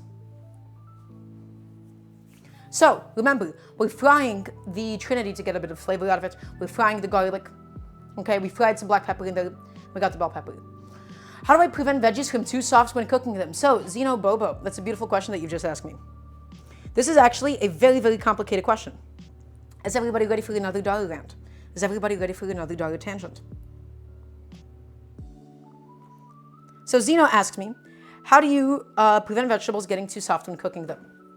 So, a very simple answer that would be a little bit dismissive would be me saying, don't overcook them. But there's actually quite a bit more to it than that. It's not that simple. The reality of it is this. If you were to theoretically just be making some sauteed peppers, the way that you prevent from getting mushy peppers is don't overcook them, sure. It's a little bit different when you're thinking about, let's say you're making something like a soup. Let's say you're making a soup with celery, with bell pepper, with squash, and with potatoes. All of these different things, they cook at different times. So we do one of two things. One, we cut things bigger or smaller depending on if we want them to cook faster, aka smaller, or if we want them to cook slower, aka bigger. That doesn't perfectly scale because the outside of it can overcook and the inside can be raw. But what you do is you have things that basically scale, right? Things like onion, if you want these things to get like super soft and cook and actually fall apart, then you'd cut it small. If you want them to stay a little bit more intact, you'd cut it big. The next thing is the timing. Some things are going to take less time, some things are going to take more time. Something like a carrot, onion, celery, you want that to cook longer. Let's say you're making a soup, you want to add that in 20 minutes before the addition of the potatoes, which takes another 20 minutes. And you have to build up the sense of intuition and understanding the more that you get comfortable with cooking different kinds of vegetables. Okay, it just takes time to build up and know, I want to cut this smaller, I want to cut this bigger, I want to cook this longer, I want to cook this shorter. It's just going to take time. In the case of the peperonata, in the case of these stewed bell peppers, I actually want these to get so soft that they collapse. And we're going to finish it off with a bunch of olive oil after. Okay? here's what we're going to do. We're just mixing it all up. We're going to get these things to collapse. And the way that we're going to do that is with the help of our trusty friend, Mr. Lid. We're going to slap a lid on it. Put a lid on it. Okay? And now we're just letting it go. We're letting it do its thing. We want to get those bell peppers to be really, really stewed down. Really, really delicious. Okay, but I hope that answers your question, Zeno. Okay, my friends. Once again, quick little recap. And I also neglected to get a fresh box of gloves. I'm going to get that right now. I apologize.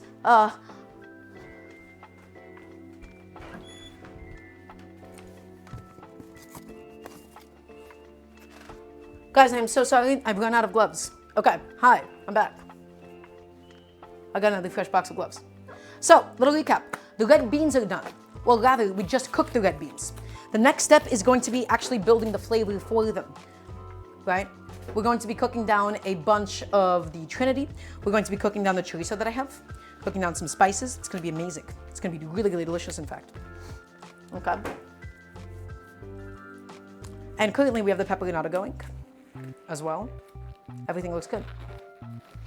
Yeah, I got a fresh box of gloves. I got them going. I got them ready to go. Let's go ahead and take a little peek on the peperonata. I'm just trying to get these gloves on. Damn you, fresh gloves. There we go. And if anybody has any questions. Ooh, actually, how do you choose what kind of oil to use in things? There seems to be so many options. Daramgar is my family. This is a very good question. There's a lot of different ways to answer this question as well. First way to answer this is thinking about things in the cultural context. For example, a peperonata traditionally is an Italian dish that's made with a lot of olive oil. Why? Because olive oil is used everywhere in Italian cooking. It's a bit of circular logic. But olive oil tastes really good. It tastes like Italian food, right? And it's a really tasty oil and it's going to get integrated into the dish. Olive oil might not be the best for really, really high temperature cooking because it smokes a little bit sooner. So for high temperature oils, you would use things like canola, like grapeseed oil, like peanut oil. And as for which of those oils to use, it might matter, it might not matter. It depends on what culture and what context you're actually cooking things in. Okay? And Chinese cooking, you use peanut oil really, really often, or you use grapeseed oil really, really often. The reality is, if you use canola oil in there, it might not really feel that different. I just like peanut oil because of its lack of taste. So the answer is, how do you know? There's a lot of different ways to answer this question. There's cooking oils, there's oils that you don't cook with, things like toasted sesame seed oil that you only dress something with. Okay. Do you really have butchers over there? Do you just buy meat regularly from supermarkets? That's a really good question. I don't have a butcher shop near me. I just have like some smaller stores that like represent like different like ethnicities and like different like ethnic groups in my area. And they typically have like a meat counter that I get from. But what I try to push people to do is, hey, if you can, I just prefer getting my meat from either like a Mexican grocery store or like your local like big mega like Asian grocery store or something, as opposed to like the supermarket tightly packed plastic meats, because you get to get a lot of different cuts for cheaper. You get to get a lot more interesting cuts, as opposed to like a traditional Western supermarket. You're getting some kind of like nonsense lean meat that's already like chopped up, already thrown into like a styrofoam container. I really don't like big supermarkets. I really don't like them. I will try to avoid them as much as possible. They actually just don't have what I'm looking for. Okay, so I'm gonna take a look at my bell peppers really quickly. And now, my friends, I can show you what's happening here. Let's go to the stove. And now, if you go ahead and you take a little look, you can see that the bell peppers have collapsed in their texture and they've released a bunch of the delicious little bell pepper liquid. The goal now is to continue to soften these, continue to cook these until they're completely fallen apart, and we're going to serve these with rice, okay? So here's what we're going to do, because I'm going to need the stove for the red beans, okay? I'm going to just lower that heat back down. I'm going to grab my pot. I'm going to set it over here now, because my handles got really, really hot in this process. I'm going to turn back on the stove. Don't worry about the lid burner, trust me. And now we're going to leave a half ajar lid, a lid that's basically half open. On this stove, we're going to set my nice little Mavier pan on a medium-low heat. We're going to start preheating this bad boy. Medium-low heat, my friends. Okay? And so, We're going to do a splash of peanut oil. The first thing that has to happen now, we're going to be doing the sausage. I'll talk to you again about the sausage. A little bit. It's going to release a bunch of fat, so don't worry about it. This is just to help get it started. Low, medium, low heat. So, my friends, let's talk about this really quickly. Traditionally, you would use an andouille or something. I am using a chorizo because I have a very nice locally made chorizo. Use the best sausage that is available in your area. I have a locally made chorizo. It's going to have a beautiful texture in the red beans and rice. Okay? That's why I'm using it today. It's not traditional, but it's going to be better than the alternative for me to go to a big supermarket and get a really shit quality andouille. Okay, low medium heat. We don't want it too high heat when we do sausage. Because sausage has all these spices in it, you really burn it before you actually get the texture of it that you actually want. So, let's go back over here. Let's go ahead and slice up some chorizo. And again, this does not work unless you have a really good quality chorizo that you can do this with. Most chorizos that you get, my friends, okay, are not like this. Most chorizos that you buy are really, really wet above all else. They don't get to cut up into coins. They come in plastic packaging. I hate it. I hate that stuff. This is what the real deal is for me. So, I'm going to gently slice these into nice coins. Those are probably a little too thick. And the idea is I want a nice bite of chorizo alongside my beans. You can also just grind it up, you can just take it out of the casing, but I want coins of chorizo. I want coins and coins and coins. The chorizo is going to release a bunch of beautiful fat that the rest of the vegetables are going to cook in. And we're starting on a low-medium heat to not immediately burn the chorizo because we want to give it some time to melt the fat, my friends. And you can see how intact this chorizo is, okay? You can see how intact it is. It's not falling apart. Well, kind of. It's not wet. Most chorizo that you buy will not be like this.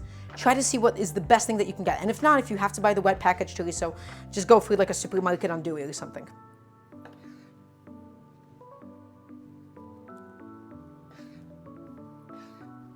Okay? It also helps if you do like a little sear beforehand, but I realize it actually doesn't matter that much at the end product. Okay. This actually, you know, a couple more slices, and it'll be plenty. 2, 3, 4. I actually don't think I want that many more.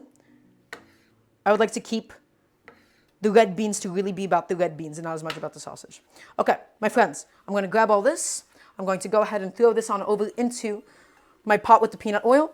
And again, low-medium heat we start the sausage out in. And I'm going to emphasize and explain to you why we're doing that in just a moment. You can barely hear it.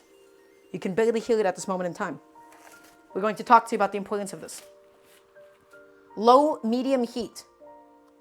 Everybody, sausage takes quite a bit of time to cook. It is a dense thing of pure meat on the inside. The number one mistake that people make is they crank up the heat super, super high. They burn the outside of their sausage. They don't give it enough time to melt the fat. And then it's charred and then it's a mess. We started off on low-medium heat with a little splash of oil because we want to extract all of the oil from the chorizo. We want to extract the oil. And we want to cook the rest of the vegetables, to cook the rest of the trinity in it. Okay? Oh, the peppers are breaking down really, really nicely. They're stewing along now. Perfect. That's exactly what I'm looking for. Pop that lid back on. You don't have to sear your chorizo. You don't have to go super, super high heat. I promise you it's going to build up color. It's going to build up caramelization over time. We just want to melt the chorizo fat. It's full of spices. It's full of flavor. It's going to be an excellent vessel. It's going to be an excellent vehicle for your trinity. Is everybody following along? Does everybody understand what I'm trying to say here? Yeah, chef, perfect. That's what I want to hear. That's what I want to see. And currently on my other stove, I have going the the peperonata. I'm just throwing some things into the dishwasher because once again, my friends, I'm cooking from home. So you have to clean as you go. If you have a dishwasher, please feel free to do so by all means. Now's a good time to do it. Okay? And I'm also going to go ahead and throw this chorizo back on into the fridge. And that's going to be my lunch for tomorrow. Again, I'm a little bit lucky. I'm a little bit spoiled with my chorizo in my area. If you can't, my friends, just go to a supermarket and buy some andouille. If you can't, you can't. Right? But what I'm more than anything trying to encourage you to do Don't try to force a dish to accommodate your area. Your ingredients, first and foremost, have to work for you. What do I mean by this? If something is not available in your area, don't go scrounging around a million different stores to buy something that is just described in the same way. You have to use what is available around you. You have to use what is available in your kitchen. You have to use the things that are around you to some capacity. I don't mean local produce. That is unrealistic for most people that live in the United States. If you can do local produce, that's excellent. That's great. What I mean is, you are just going to have better and worse stores. It's okay not to stick to tradition if you adapt something to your local environment. You can't get the perfect thing that you want every single time. You're going to have to make substitutions. Hence, this chorizo. I know for the fact that this chorizo is excellent, but I can't get excellent andouille in my area. And thus, chorizo. That's it, just that simple. Okay, I have this other spatula. I'm just going to give this a little stir. Again, we're going to just gently cook this. We're going to cook the fat out, and then we're going to build up some color on it and take it out. And then, once it releases all of that beautiful fat, we're going to cook the rest of the trinity, the rest of the bell pepper, onion, celery, the base of any and all occasion and Creole cooking, my friends. Authenticity is kind of a myth. Yes, absolutely. I agree. Would I show you how to do sausage yourself? Jack, I don't make sausage myself, although that'd be a fun thing to get into. You know what I need? I need a new meat grinder. I would love a proper meat grinder for that sometime. I would actually, you know what? You would probably be able to make better and cheaper sausage at home yourself. You just started. There is one issue with making sausage at home yourself, though. There is one issue. When people say, oh, use some chuck, use these cuts for sausage, and you go to the supermarket and buy them. Also, thank you so much to SFizz for the sub. Thank you. If you were to make sausage at home, you're already buying retail consumer cuts. You're already buying stuff that's already been trimmed. You're paying a little bit too much for those cuts of meat, is my problem with making ground meat or making ground sausage at home.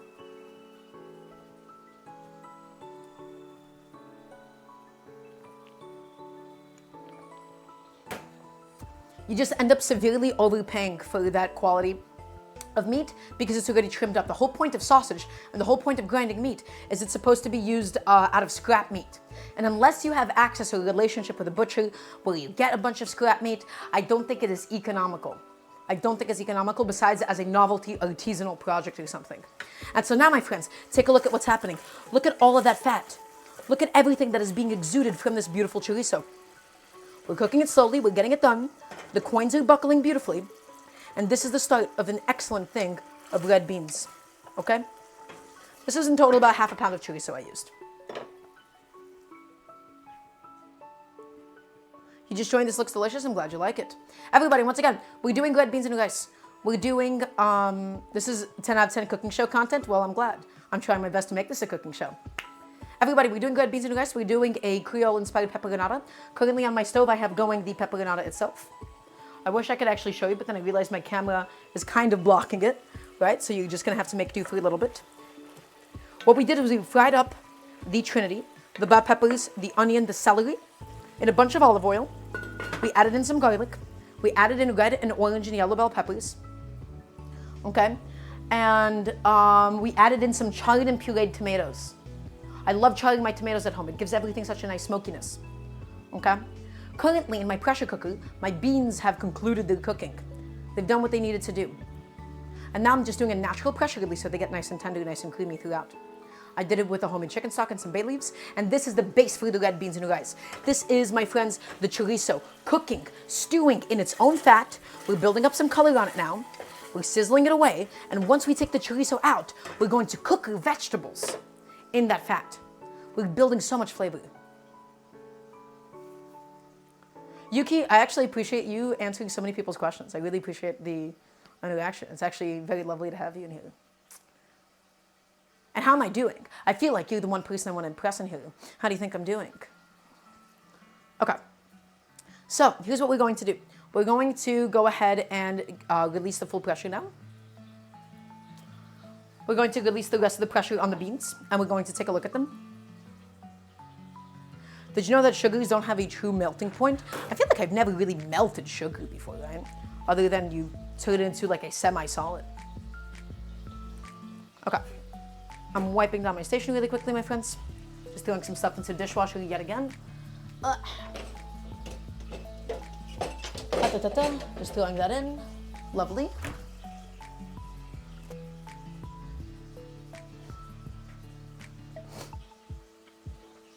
I'm wiping off my bench really quickly. We've concluded most of the... Right now, the rest of it is just going to be some nice stewing action, my friends. Okay. Once again, let's give the chorizo a little stir now. And now it's beginning to actually get some proper color on it. This is where we can start to turn up some heat. And again, I like to start these off in a little bit of oil because it just needs that kind of like a jump start. Otherwise, it's just going to stick to your pan. Even though the chorizo releases plenty of its own fat, it needs that jump start in my opinion. Okay, we're turning up the heat now. We're getting some proper color developed on it. And now I do have to release the pressure on my pressure cooker fully. How often do you have to stir the sausage in order to avoid burning? That is a bit of a weird question. And what temperature is it at? Okay, so let's answer this. How often do you have to stir it to avoid burning? There's a lot of factors here. It depends on the amount of moisture you have. It depends on what's actually in the sausage, like is it spices or is it just straight meat? It depends on the heat that you're doing this at. What I can tell you is for the chorizo, this is a dry chorizo. I do this on a medium-low heat. I'm stirring it basically once every minute, and I'm not like aggressively stirring it, I'm just mixing it around. But it depends on the kind of sausage and it depends how much liquid it actually has. Okay?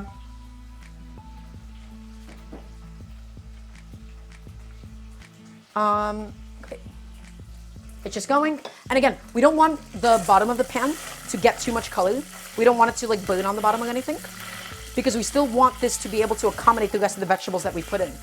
If we start developing a lot of fond and we start burning the sausage on the bottom, we won't be able to get as much color on the rest of it as we would like. Okay? And just make sure that we have a separate plate ready to go for it. In the meantime, my beans have fully cooked. And now, I'm actually going to do one more thing to them. I'm setting my beans to boil separately.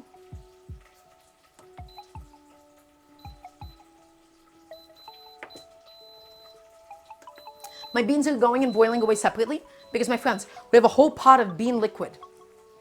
Okay, we have a whole pot of bean liquid, and that is the stuff that once it is reduced, it is going to make everything really, really delicious and nice and viscous. Do not, under any circumstances, dump out your bean cooking liquid. Do not. It is the heart and soul of dishes like these. It is essential. Okay, so guess what? We're developing a little bit of fond. We're getting some color on the sausage now. We're going to push it a little further, and then we're going to add the veggies. Other beautiful vegetables on it. But you can see the stuff like on the sides of the pot. We don't want to get that too dark or anything. In fact, we could probably just pull it now. I'm going to pull the chorizo now. I don't need a crazy amount of color on it. I'd rather not burn the bottom of the pot. So I'm just tipping this over. I'm scooping out the chorizo and onto a little plate. And we're going to add this back in later on for it to cook down as well.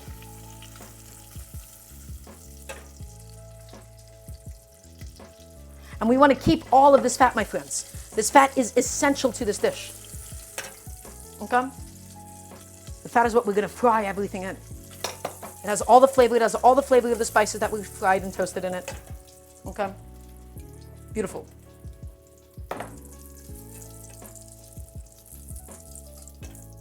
That's what I'm talking about. And now, the rest of the trinity. The carrots, the onions, the celery. Not carrots, excuse me. Bell pepper, celery, and onion. Rather.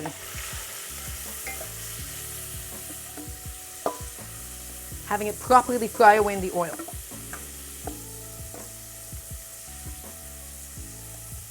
Okay. Excellent.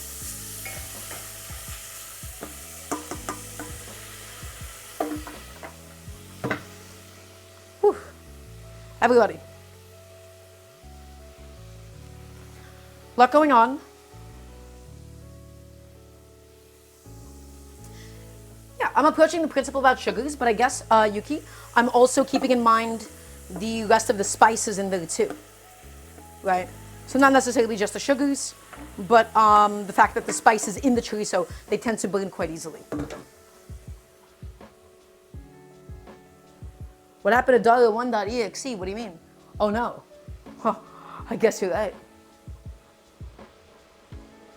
Okay, let's give this a nice little stir, because again, we have all of this fond, right? All these little stuck protein bits.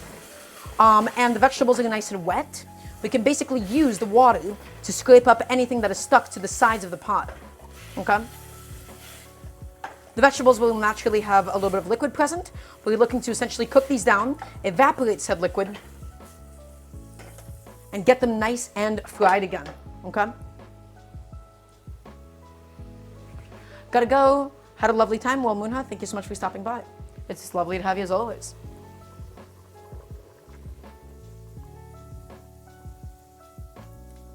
And by the way, once again, I want to reiterate, on my pot, in my pressure cooker right now, I have boiling away my whole pot of beans. I'm not trying to reduce that liquid. I'll show you what that looks like in just a moment. I like doing these in 2 separate pots for the stream setting.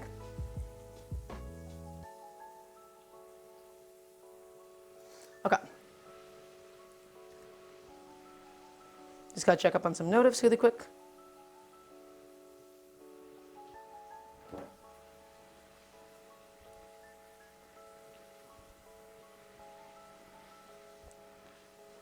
Okay. Hi. I'm back. Sorry about that. My friends, we're slowing things down now. Things are getting nice and easy. This is a nice little stream to get to. Let's do some housekeeping really quickly. Everybody, we're making red beans and rice. We're also making a beautiful peperonata. Okay. I'm going to show you what the peperonata looks like in just a moment. I just have to give it a stir to stop it from burning potentially on the bottom. It is just sticking a little bit. So, a little bit of housekeeping. Everybody, these streams are expensive to run. If you can, Twitch subs, donations are appreciated. You can do exclamation mark donation or donate or exclamation mark tip. It'd be really, really helpful. Or I'm trying to build up a Patreon community. Everybody can scroll down or you can go into the About section. I'd really, really, really appreciate it because I want to continue my philosophy of trying to keep the stream as free as possible for everybody. Also, Yuki, thank you so much for the Prime sub. Very sweet of you. I want to keep all of my content and all of my information completely accessible and completely free for every single person watching because I don't believe in paywalling any kind of information. And so in order to do that, all I ask is for a little bit of help from those that can. And if you can't, that's totally fine too. The only thing that the Patreon will give you is a special exclusive Discord where you can get a little bit more interaction with me, especially like later on as the other Discord community grows, but otherwise, any and all help is appreciated. Okay, that's enough shilling. Everybody, red beans currently going. The Trinity is currently going as well in all of my beautiful chorizo fat, right? We're going to go ahead and hit these vegetables with some salt. We're going to season it plenty later on though, so don't you worry about it. Just make sure we're scraping it up and we're building up that delicious color on these vegetables. Okay? We're not just sweating them. We're not just trying to cook them down. We want to properly fry these vegetables. The only thing I want to do really quickly, I'm going to add a little bit more water to my peperonata because it is starting to scorch a little bit on the bottom. And I don't need that to happen. I just want this whole thing to stew, right?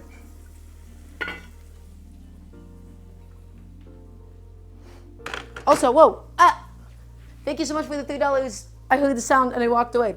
Thank you. Very sweet of you. So, give that another stir through. Beautiful. And you can hear that sizzling. That high-end sizzling that's telling you that the vegetables are indeed frying.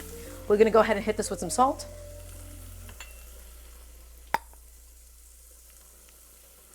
Lovely. And again, we're going to need plenty of salt for this whole thing. Remember, my chicken stocks are unsalted, my beans are basically unsalted, right? You can't really over-season things at this stage. And all that salt is going to dissolve into the rest of the red beans. Some black pepper as well. It seems like a lot at the moment, but I promise you, once we get to it, once we get down to brass tacks, it's going to be perfect. Fry it off. Build that flavor, my friends. Build it. And thank you so much for the gifted subs. Whoa, Jay, that's very sweet of you. Thank you, thank you. What makes it a peperonata? A peperonata is just like an Italian stewed bell pepper. That's all it is.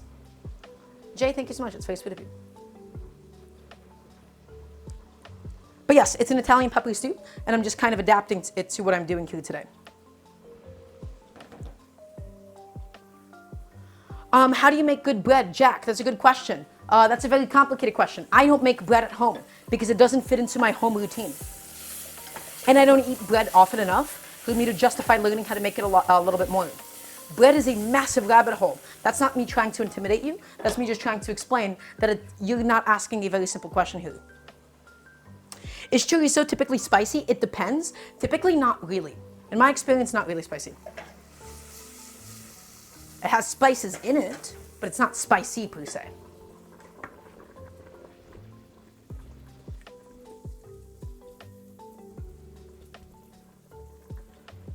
Okay.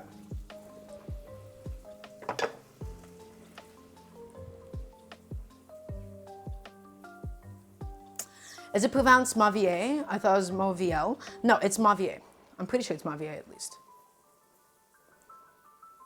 Okay, the only thing I do have to do in a moment, I'm still going to be babysitting these vegetables so they don't scorch on the bottom or anything. This is actually about as far as I'd push them. They picked up some beautiful color. They fried in the chorizo fat. And now, my friends, we're going to do something to them. We're going to do something to them really quickly. We're going to add in the chili. Oh, I forgot. We got to add in the garlic. All of this lovely little garlic, my friends, adding it right in. Okay, because we want to fry the garlic after everything else so it doesn't burn. Next, I want to do some cayenne pepper for the heat. You can use as much or as little as you'd like. I'm not measuring. I'm using whatever this amount of cayenne pepper is. A teaspoon, I don't know. Mix it up so it doesn't burn. And this, my friends, is the base for the red beans. Full of flavor, okay? Full of flavor.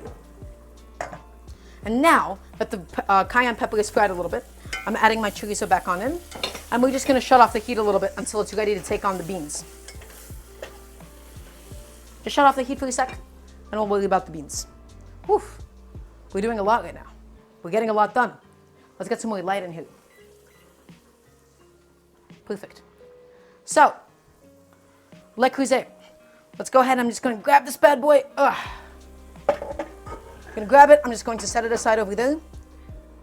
I'm going to stop the beans over here. We're going to try and scoop them in. Excellent. My friends, my big beautiful pot of beans. Oh no. You guys can't see them. I actually think I could have ordered things a little bit better, but that's okay. I'm just stirring this around just to make sure it's not burning again. Right, pretty important. My kitchen isn't all that big. I should have been a little bit more considerate of the space I have, or rather don't have. So I need a second. I'm gonna flip some things around, and I'm gonna show it to you all. Okay, everybody bear with me for a second. I just have to do all this. That is too hot for me to grab as is, isn't it? Okay, that's totally fine. Come on, up you go, buddy. Excellent. And then that's the beans going over there. Now everything works out. Excellent. So, back to the stove. My friends, my pot of red beans, beautiful. They've been reducing, so I can get the bean liquid thickened a little bit more, but it's going to continue to thicken. Let's go ahead and sample one, see what the texture is like. I can already see it's perfect. It's nice and creamy. It's nice and soft all the way through. We're going to just ladle in my beans. We're going to ladle these bad boys on in. And here's the goal. We want to get all of it. You see how liquidy this all is? We want to get all of that cooked down. Oop, that's a bay leaf. Let's get rid of that. We want to get all of this cooked down so it gets nice and thick. It is full of proteins. It is full of starches, this bean cooking liquid. It's no joke. Do not sleep on it. We cook this in the homemade chicken stock. We cook this with the bay leaves. That liquid is full of so much flavor. And we don't want to waste even a drop of it. Okay? Well, as much as it can take, rather. So we're adding in the beans. We're spooning it in. We're adding it to a beautiful base. One by one. I could have probably just dumped out the pot. Instead, I'm just splashing it all over my stove and making a bit of a mess. But that's okay. I know I'm not interacting with chat as much at the moment. I apologize. This pot is about to get full. This pot is about to get so full, you guys have no idea. And now you might ask me, Dara, wouldn't it be easier just to dump it right into the pressure cooker pot itself? Yes, it would be. But I like cooking in my Mavier. What are these? Are these canned beans or did you soak them overnight? John, I'm going to teach you something about the Dara stream. You know what we don't do here? We don't do canned beans. We save money. We make them in a pressure cooker. We never use canned beans on stream. Never. Okay. I'm just gonna keep this going. I'm gonna get all the beans in here one by one, and then I'm just gonna dump out the rest of the liquid. Perfect. And now, my friends, it's time to get its viscosity up. We're turning it back onto the heat. That might flicker the camera, but that's okay. Everybody, that is now the beginning of something special. That is where the magic happens. This is a big pot of beautiful red beans, a big pot full of chorizo, full of trinity, full of garlic, full of the chorizo fat especially. I see a little bay leaf that I've neglected to get out. Hi, little guy. Let's get rid of you really quick. Okay? Full of cayenne pepper, and the next addition we're going to do is going to be some ground sage. So do I have to soak them if using a pressure cooker? I never soak my beans anymore. I don't do it. I don't do soaked beans. I don't think it's necessary. For these especially, I actually don't think it's necessary at all. Ooh, that is way too dark, isn't it? Let's do that much light. I'm sorry about the reflectiveness of it. It's going to change in the future. Yeah, soak the beans to remove the toxins, to remove the stuff that makes your tummy hurt. I don't bother. And it's never helped me out. Now, you can rinse them if it makes you feel better as well. I don't bother. I get the perfect texture every single time by doing it. In fact, I feel like by the time I'm soaking it, it makes no sense to really pressure cook it at that point. Because I'm like, then I may as well just, cook them. Like any other way. I may as well just cook them in a pot. But if I'm soaking it, I'm pressure cooking it. Well, I'm not pressure cooking it, rather.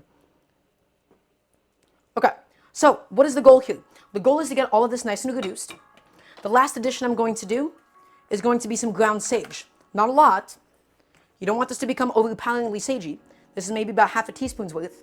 It's just going to give it a little bit of extra oomph. Okay, my friends? It's going to give the whole thing a bit of extra oomph.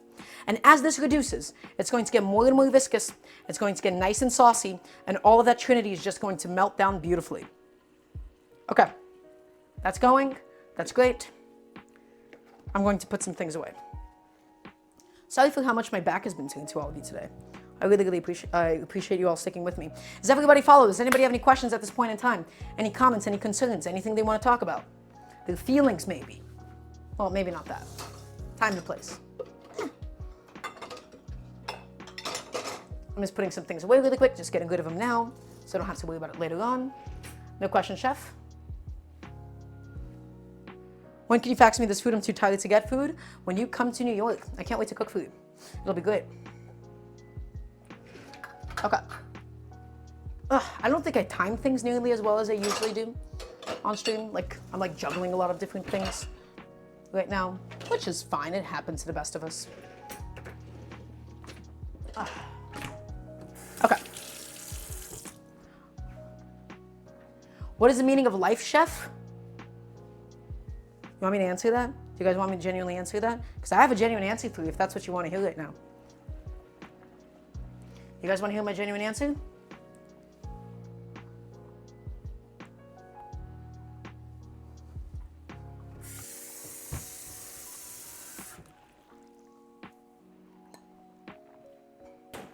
Okay, you ready for this? You ready for this? I have some wisdom. I have something to say about this. So, everybody, keepers just asked me one of my favorite questions. What is the meaning of life? I'm going to tell you what it is. Everything is meaningless. You need to pursue and find the things that give you meaning and make you feel good. What does that mean? And you have to pursue the things that make you feel good in a way that doesn't necessarily hurt other people. I'm not telling you that you have to improve the lives of everybody else around you. I'm not putting that obligation on you. I am telling you to find meaning and to find satisfaction and find creativity and to find enjoyment out of anything else that brings you that sensation, to pursue that sensation. For me, that is to create meaningful food. For me, that is to create meaningful food, that is to teach people how to cook better in the process of doing so as well. For me to make excellent food, for me to make food that tastes really, really good and fits into my routine. For you, it is whatever brings you that level of satisfaction, something that helps you sleep at night. You need to pursue Whatever it is that makes you feel good. So as long as it is not at the direct detriment of other people. Because you are not a leech. You are not in this world as a leech. Okay? Find meaning in it. And then get as good at it as possible. Don't just do the same thing over and over again. It is to get as good at it as possible and to find new heights in doing it. And then to change the landscape of the thing that you do.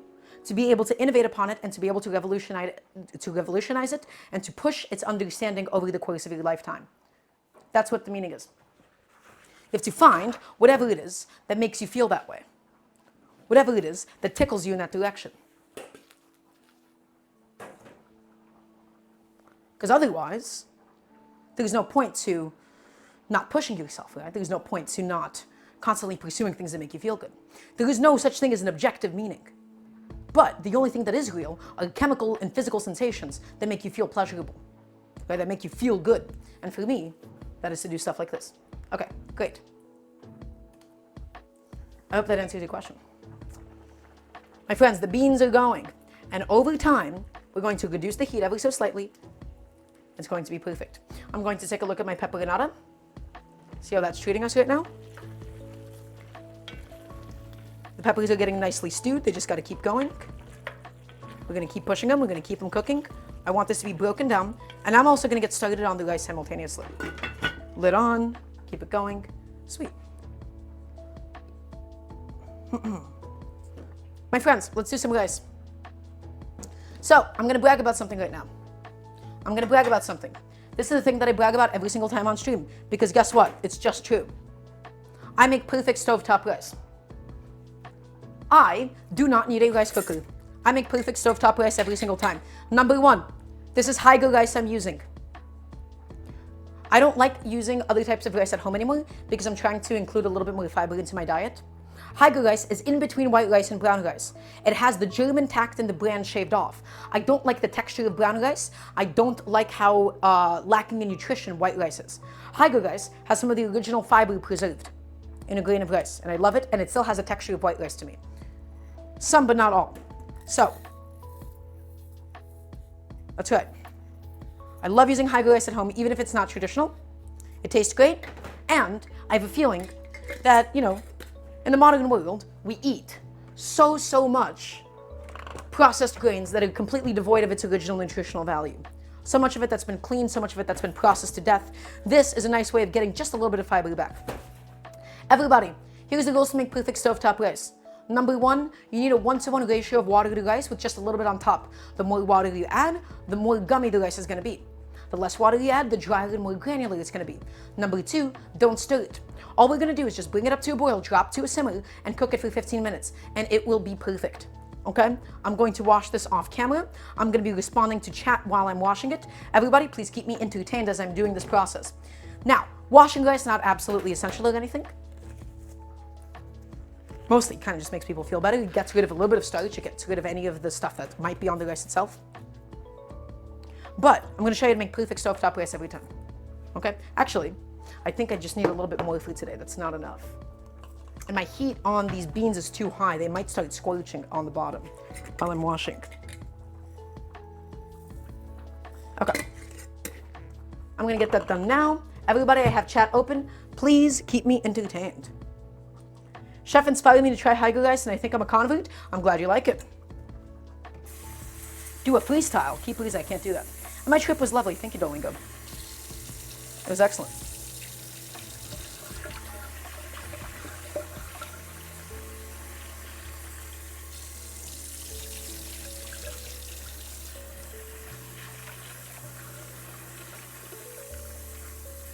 I'm looking to invest in a nice set of pots. Any brand suggestions? Alcohol, it depends on the money that you're putting in. We'll talk a little bit about different kinds of pots and what they actually do for you. Okay, because actually pots and pans, they become really, really complicated, and I'm sure Yuki has plenty of opinions on this too.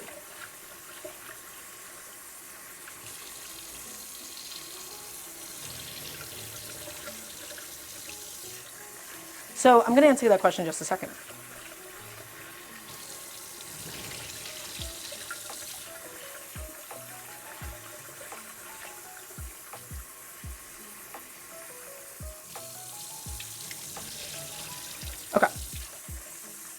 Just washing up my rice, my friends. Thank you for keeping me entertained in the meantime.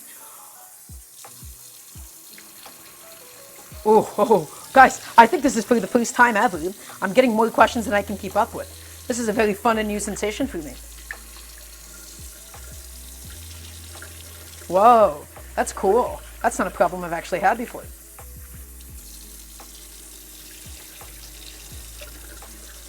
Okay, my rice is now officially washed. And I'm going to show you how much water I do on top of this, really quick. And also, this needs to be stirred. A lot going on, a lot of juggle at the moment. Nothing that you can really sleep on. You really want to scrape this up because some bean paste can get on the bottom and that can squelch. And you can see that's getting nice and thick now. Scrape up the sides, put it back in. Excellent. Okay, everybody. Let me show you this right now. This is my rice. I love a really, really granular rice. The more water you add, the more gummy it's going to be. Don't think about this in terms of volumes, in terms of ratios. And honestly, I'm going to say something right now. I don't like the fingernail trick either, where people say, put a fingernail to it. I don't like doing that. I look at it, and then I say, okay, there's barely any water on top of it. That tells me this is going to be a very granular rice, which is what I'm looking for. The more water you add, the more fluffy and soft to the extent of being gummy it's going to be. Okay? So I'm gonna grab my lid, and this also depends on how tight fitting your lid is. You're going to lose some water to evaporation, depending on how quickly your thing heats up, depending on how tight the lid is. You need a little bit of extra water to compensate. Pick a pot and keep doing rice in that pot over and over again until you feel comfortable doing it. I do not need a rice cooker anymore. This is what I use for mine. This is a little Cuisinart saucepan. I put in the rice. I put in just maybe ½ inch of water just above it. Okay? And you'll see the texture that we get at the end. You'll see how perfect it's gonna be. Let's head to the stove. I'm just gonna set it on first without a lid, and then we're gonna drop the heat to a simmer and cook it for 20 minutes. Bring to a boil, drop to a simmer. The classic, the tried and true, you can't go wrong. Okay, I'm scraping up the sides because all of this is the reduced bean liquid. Okay, you wanna make sure you're incorporating it back in. You wanna scrape up the bottom, okay? And then we're gonna give the whole thing a little taste. In just a moment, just to see where it's at. It's getting there. Ooh, that is so good. Ooh, that is spicy. That might have been more cayenne than I was initially intending. Okay, so I got asked a really, really good question. And this was by alcohol-related incident. Those pots look beautiful and an investment, and I'm looking to invest in a nice set. Any brand suggestions? I'm not going to give you a suggestion for a brand. I'm going to make you understand these different pots and pans. This is my Mavier pan right here. This pan is what is called a clad pan. Does anybody in chat know what a clad pan is? A clad pan is one that is not one type of metal. This has an aluminum core on the inside, and this has stainless steel on the outside. Stainless steel is very nice because it's not particularly reactable. As in, not really reactive. So it won't react with acidity. You can also do metal on it and it'll be nice and fine. Aluminum is a much better conductor and will evenly distribute heat. This was a pretty expensive pan that I bought. Now, typically, the traditional brand would be all clad. It would be copper, the D5, right? Stainless steel, copper, aluminum, copper. Wait, no. Stainless steel, aluminum, copper, aluminum, stainless steel. Or the D3 would be stainless steel, copper, stainless steel. This is a Mavier clad pan. It doesn't have any copper, it's just aluminum. So it's for additional conductivity. This pan cost me a very pretty penny. Now, will it perform better than an all clad? Let's say if an all clad D3 or D5, probably gonna be the same. The only differences from then on are actually probably going to be the ergonomics of the handle. Okay? It's not the same as a pure stainless steel pan. Pure stainless steel pans, they actually don't heat that consistently and they cool down super quickly. In my experience, when you try to sear something in pure stainless steel, you put something on it, and stuff kind of immediately sticks to the bottom of it. It cools down super, super fast, and then it heats back up. Next, this Dutch oven that I have right here is cast iron that's enameled. Cast iron holds a lot of heat for a very long amount of time. You have to heat it up low and slow if it's enameled, and then enameled means that you can't really use metal on it. It depends what you need your pans for, is what I'm just trying to say. I have some very nice equipment. I would recommend buying things one by one. I think everybody needs a clad pan. I think everybody would really, really benefit from having a clad pan in the arsenal of cooking equipment.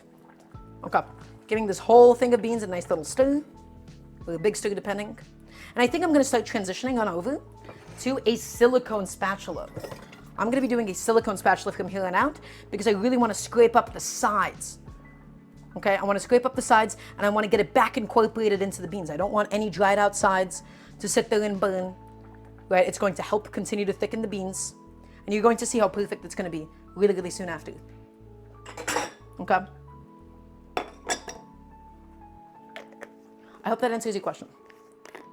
The hex-clad pans are nonsense. They're overpriced garbage. Yes, I hate hex-clad pans, and I hate their entire Gordon Ramsay shilling marketing scheme with a passion. They're evil. They're evil. Now, my one recommendation, don't buy ceramic nonstick pans. Do not buy ceramic nonstick pans. I think ceramic nonstick is maybe the least stable nonstick coating that you could possibly get. I do not like them. Okay, my rice is boiling. I drop it to a simmer now. I drop the heat, and I put a timer for 20 minutes. And that's it. That's all it takes. I'm gonna put a few more things away, my friends.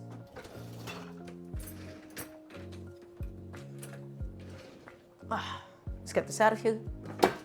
Yes, it is horrible. Hex-clad pans are just an excellent marketing scheme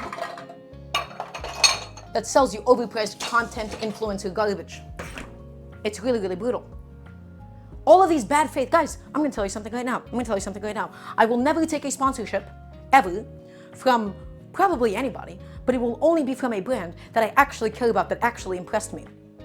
Influencers, they take the first little, marketing offer that they possibly get, and they sell you, in bad faith, the worst possible cooking equipment that costs 10 times as much as it should. Okay? It's a really brutal world out there. It's really brutal. Guys, if you want nonstick, I'm a Teflon guy all the way through. I get a Tefal, right? You can get a nice carbon steel pan like I do. Look at this bad boy, nice and seasoned. Right, my nice little carbon steel pan that I have, and I use it occasionally as needed.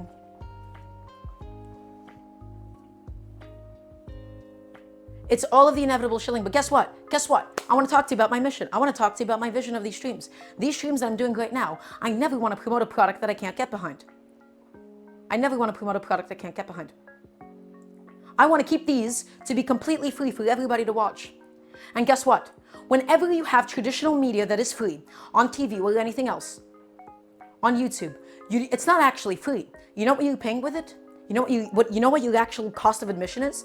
Your attention span for all of the ads and product placements that you don't know about. I never want to have these streams be full of all of these garbage sponsorships just for the sake of me succeeding with my dream, just because I have this romanticized idea of what it means to become a full-time cooking content creator. I have my Twitch ads turned off.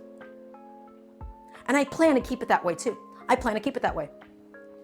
And so in order to continue to be able to make that happen, I need things like the Patreon, I need things like the donations. Because I never want to make people have to pay for watching my thing with their attention spans. I never want that to be the cost of admission. I never want to get behind and sell a product I don't actually believe in. Okay?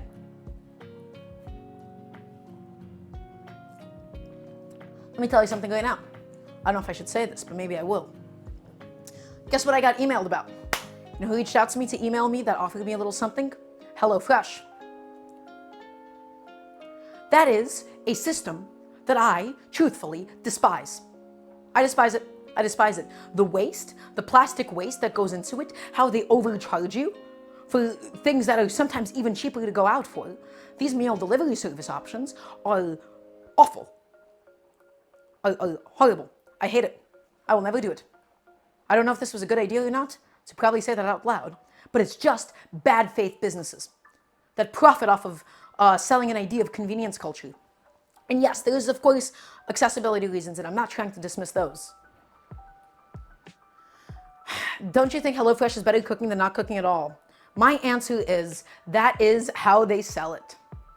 That is the exact thing that they use to sell it. That is that exact idea. It's like, yeah, you know, ideally you should be going out, but this is easier. You're overpaying. You're overpaying, and you are getting ingredients that are not even in the best quality at all. The amount of times that you would get wilted herbs. And it's such limited, unified portions.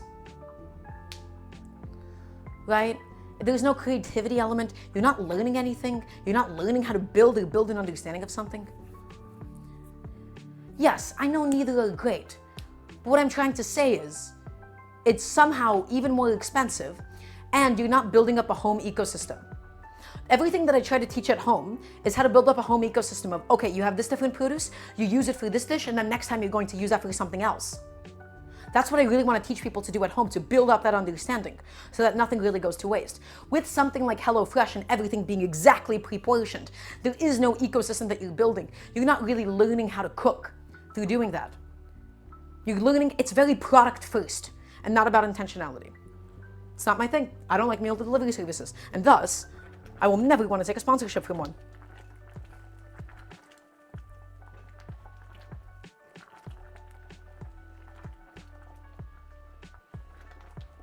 Okay, give the beans a little bit of a stir. Perfect.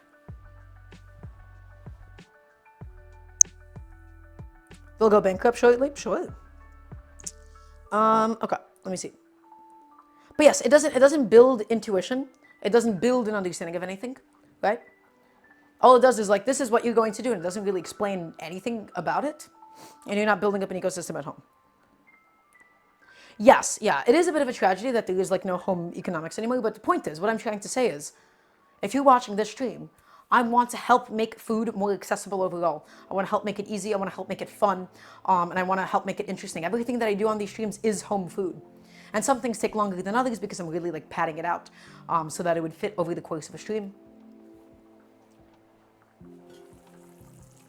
Okay, gotta give my bell pepper. Oh no!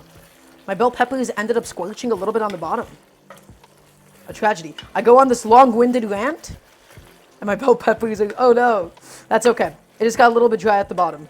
That's fine. I should have been stirring this a little bit more often. It's perfect. It's fine. No worries. That is so funny though. Okay, it's fine. Everything is fine.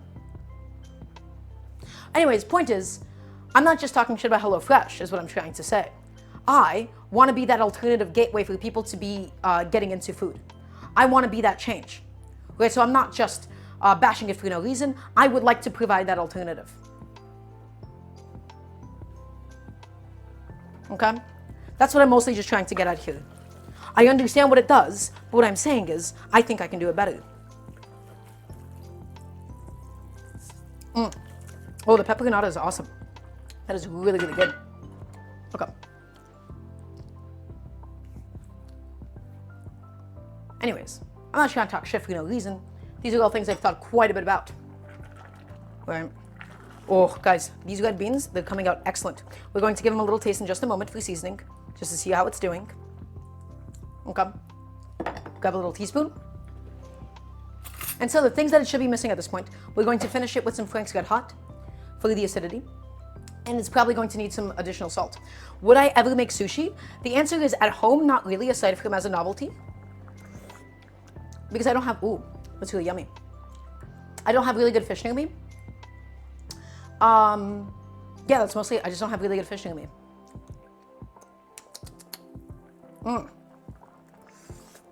Excellent. Okay. It's getting to the viscosity that I want it to be. The thing it's going to need now, my friends, is a big hit of salt. It's going to be great. We'll go shopping in Manhattan together, Yuki.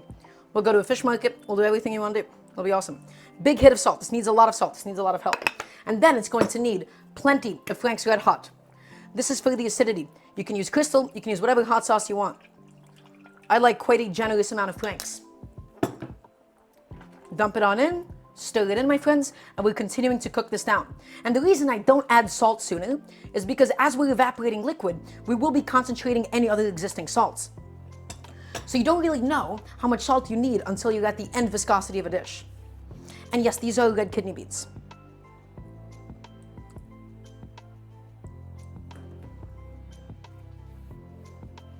Okay.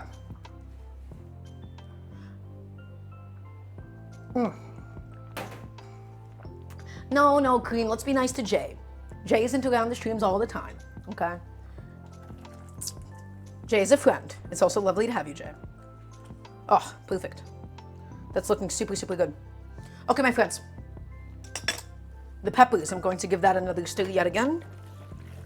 Excellent. It's all coming together. That's what I'm talking about.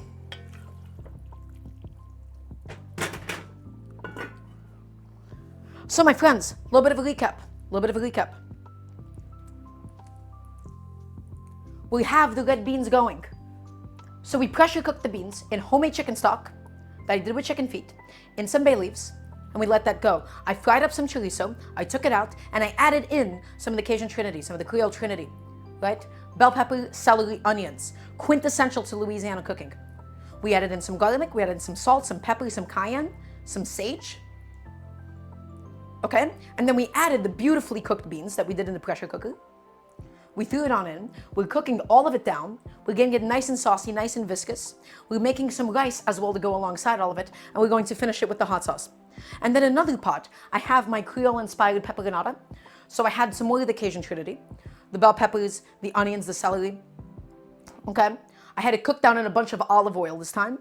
I added in some garlic. I added in a bunch of bell peppers. We're letting it stew with the charred blended tomato, and then we're going to finish it with Frank's Red Hot, so we get a little bit more of that acidity in there as well, okay? Speaking of which, it might be time to do just that. I think the Peperonata has now stewed to my liking. It's now nice and tender. I'm finishing it with a bunch of hot sauce. You can do just vinegar if you'd like, but I do quite like the hot sauce in something like this. I'm gonna give it a taste. Lovely. And the rice has about 10 more minutes left on it. And actually the Peperonata is done. I don't think it needs any more cook time. And make sure we're scraping up the bottom, my friends. Scraping up the bottom of the beans, okay? Because you don't want any of that bean liquid to get like really, really burnt up, to get really, really dry on the bottom. You want to scrape up the sides, you want to get it back in there. And we're getting this whole beautiful pot nice and viscous and cooked through. We're getting the vegetables melted, the trinity melted, okay?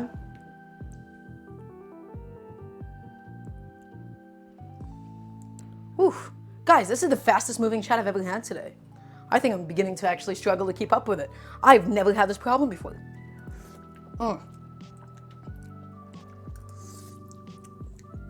I'm tasting it. You know what I want? I want a little bit more sage in this. I want a little bit more sage in this whole thing. Perfect. And then it'll be perfect for me. But we're still cooking it down. We're concentrating it. It's going to be excellent. And again, you can use ground sage, you can use fresh sage. I just happen to have some ground sage on hand. Excellent. Okay. Everybody following along so far? Does anybody have any questions? The Peperonata is done. Well, I'm just going to give that a little taste just to make sure. That is yummy. Super, super delicious. The red beans are cooking down. The rice has about 8 more minutes left on it, and then we'll pull it off. Oh, guys, I'm so happy about how this is going today. And that's right, no chili powder at all. I'm an avid chili powder hater. And guys, by the way, I do want to talk about something really quickly. There's a really, really huge misconception when it comes to Cajun and Creole cooking. People think that Cajun and Creole cooking is all about the spices and throwing in a bunch of Cajun seasoning mix into everything. And that's not really what it's about. It's about utilizing animal fats when you have it available. It's about using the Cajun and Creole trinity, which is the bell pepper, the onion, the celery, as a base flavor for everything else. Okay? That's what it's about. It's about cooking things. It's about giving everything the time, about giving everything the respect, and having your different dishes. It's not about having a million different spices in something. You'd be really surprised how minimalistic it is.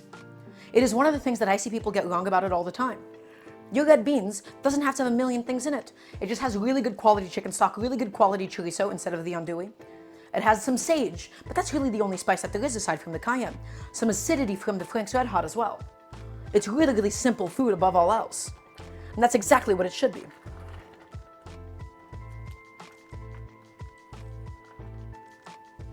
Ah, excellent.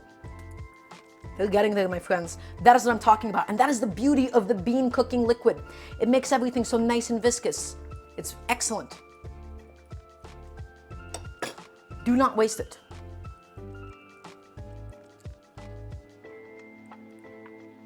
I miss Anthony Bourdain too. I do too. Oof. So my friends, just a few more minutes left. We're winding down now. We're going to have a couple of bites to eat after. It's going to be great. Is this a sort of gumbo? No. Gumbo is a completely different dish, Audio Murphy. A gumbo traditionally would be done with okra, and it is a stew. A gumbo is a stew. But that is more Cajun Creole cooking. Both Cajun and Creole cooking. And so, by the way, once again, I do want to explain the differences between Cajun and Creole cooking. Is my understanding is Cajun means country and Creole means city. Creole is where you'll get like a lot more diversity in the ingredients actually used. That's where you start seeing things like butter and tomato be added, right? Because that refers to like New Orleans, and Cajun refers to the rest of Louisiana. Okay, so Alterdugan asks, what would be good to sub out for chili powder in Indian dishes? You see it be used a lot. And the answer is actually, I don't know what Indian recipes would be using just like a generic chili powder. Usually it would be a Kashmiri chili powder. So I would at least get a specified, is it Kashmiri or Kashmiri? Kashmiri chili powder. Do you mostly eat leftovers from the streams during the week, or do I cook other stuffs? I eat mostly the leftovers. Guys, I'm doing a big pot of food 3 times a week. 3 times a week. That's plenty. I'm basically eating everything that I make. Okay. We're almost there, my friends. We're almost at the finish line. The rice has just a few more minutes left on it. And we're continuing to scrape it up, and you can see how beautiful these beans are getting. In fact, I might even just shut off the beans now. I don't want it to be thick like a paste. I want it to be saucy, is what I want. I think we've already hit that point. Let's give it another taste for seasoning. Let's see if it needs anything. It's gonna need some more salt. That's all it needs right now. Just some more salt and then it's perfect. I do not give it to my neighbors. Yes, and I do my chicken broths either with whole chicken carcasses, because I am breaking down whole chickens really, really often, or I do them with chicken feet. And last time I made a broth with chicken feet. Okay, wait, why am I not keeping this coaster like really close by? That would make my life significantly easier. Okay, I'm just stirring the rest of that salt on in, and that is getting to the texture that I want it to be at. That's perfect. We're letting the red beans shine. It's full of flavor. Excellent. Give that a few more minutes, and then that's done.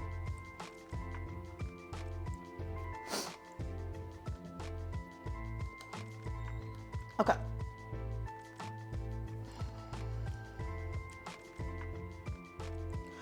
Chef, have I ever been to Louisiana? No, I have not. I would love to go to New Orleans sometime, though.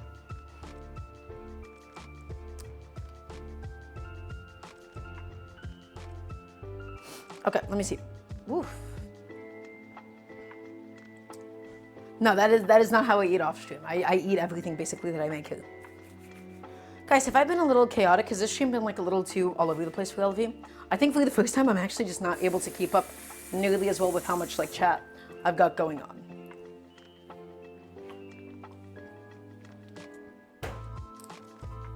So I apologize. I really do. Normally I pride myself on being able to answer everybody. I'm sorry for those that I really let slip by. No, chef? Okay. As long as you guys think I'm doing okay. No, I'm doing it for myself too. Ultimately, you know? Oh, perfect. The rice has about 2 more minutes left on it, and then I'll be done. Oof, what shampoo do I use? It's a very personal question. One that I'm not going to answer for you. Okay. You can hope you can pop by more. Yes, Yuki, it is lovely to have you. It's really, really good having you here. Okay, so once again, we are in the final stages of this. We're just waiting for the red beans to be done. We're waiting for the rice to be done. In fact, I could probably kill the red beans now. That's done its job. It's reduced fully. It's nice and saucy all the way through. The chorizo got nice and tender. All of the trinity melted on in. This doesn't have to cook for hours and hours or anything. Right? The only thing is we just want to get the beans nice and tender and the chorizo to still have a really pleasant bite to it all. Okay. Oof. 2 minutes. Well, actually, I could probably kill the rice now. The last few minutes of the cook time on the rice aren't particularly important. I'm going to show you what we do. We're going to fluff the rice really quickly. So, let's head to the overhead camera. I'm going to show you all my beautiful rice. You ready for this? I want to hear a resounding yes, chef, please, and thank you. From everybody watching, I want to hear yes, chef. Everybody, I want to hear it from everybody. Whole thing, go, now. Thank you very much.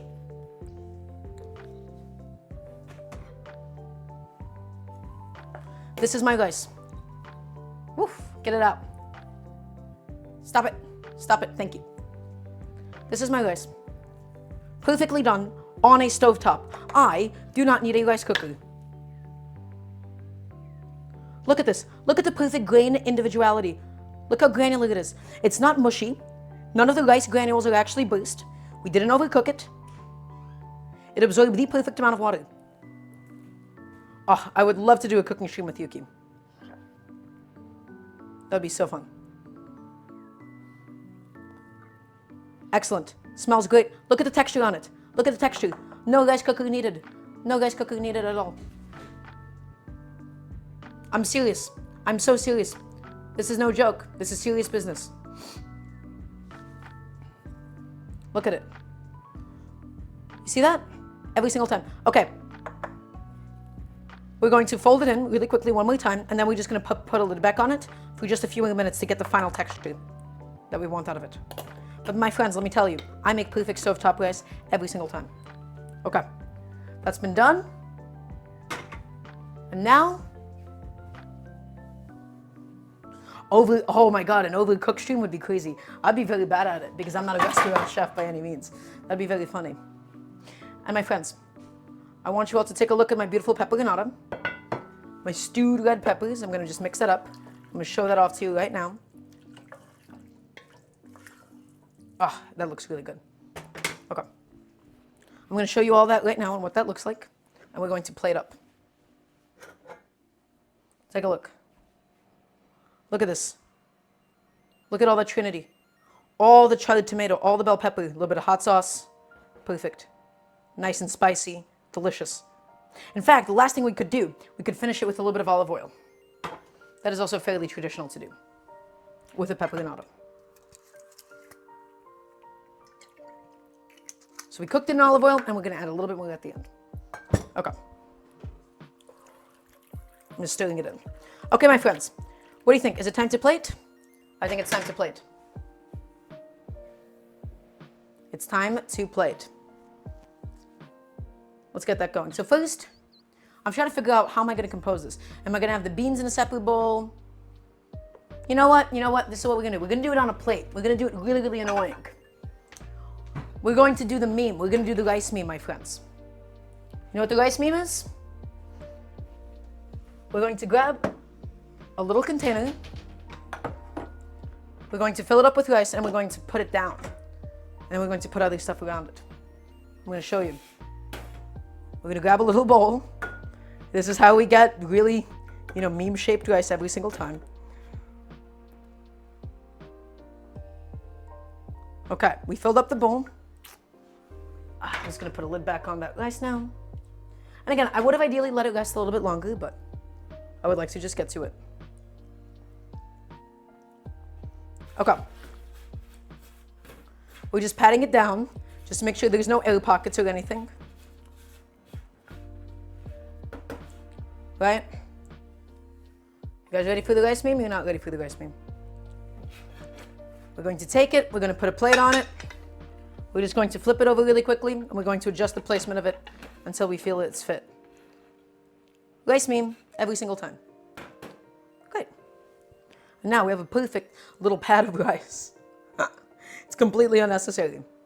Okay, next, I'm going to go ahead, I'm going to go to the stove, and I'm going to fill up this plate with the red beans now. Oh, my beautiful red beans. Hello, my friend. I missed you so much. So, here's what we're going to do. We're not going to pour it directly on top of the rice. I'm going to try my best to make this look nice. There's a chance it does not look nice at all. I'm trying my best not to pour it directly onto the rice, just onto the one edge of the plate. And then I'm going to grab some tongs. Or rather, I can just do this with a spoon. I'm going to mix up my peperonata one more time. I'm going to get a nice healthy portion of that on another side. Not the best plating in the world, but you know what? It gets the job done. It got the job done. Is it a little bit annoying plating? Yes, but everything is meant to be eaten with the rice anyways. And you might be like, oh, Daramgar, there's an entire empty section. I know. I did not intend on that happening. Maybe I'll get some more beans. Let's get some more beans in here and everything's going to be fine. Yeah, everything's fine. Everything is okay, my friends. That's negative space now. Now that's perfect. Okay. Subdued not nearly as much as it should have been, probably. Guess what? Everybody, we have done it.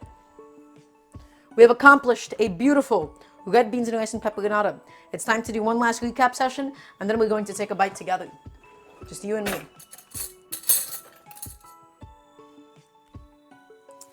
So, is everybody ready? Is everybody ready to talk about this one more time before we dig in?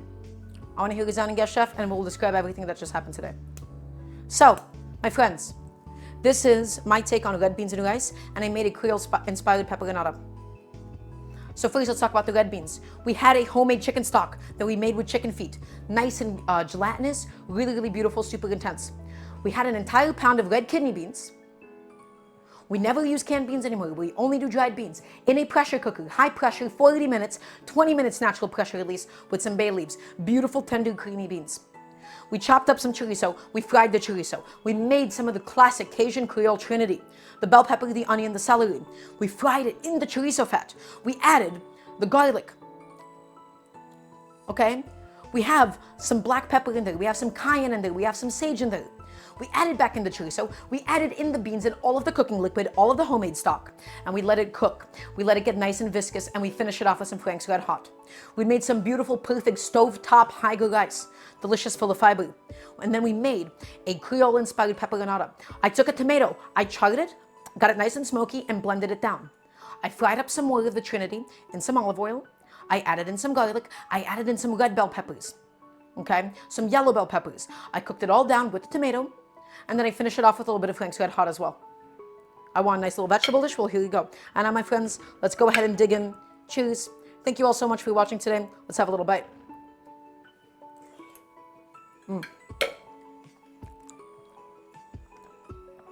That's exactly what I was craving, you know that? That is exactly what I was craving.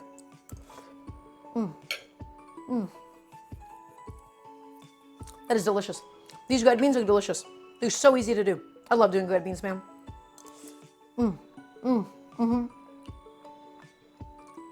The trinity melts in. You feel the flavor in every single mouthful. And I'll try some of the peperonata. Right, this little red pepper stew that we made. Probably a spoon might not be the best choice here, but nice and sweet. You feel the heat. You feel the trinity in there. That's delicious.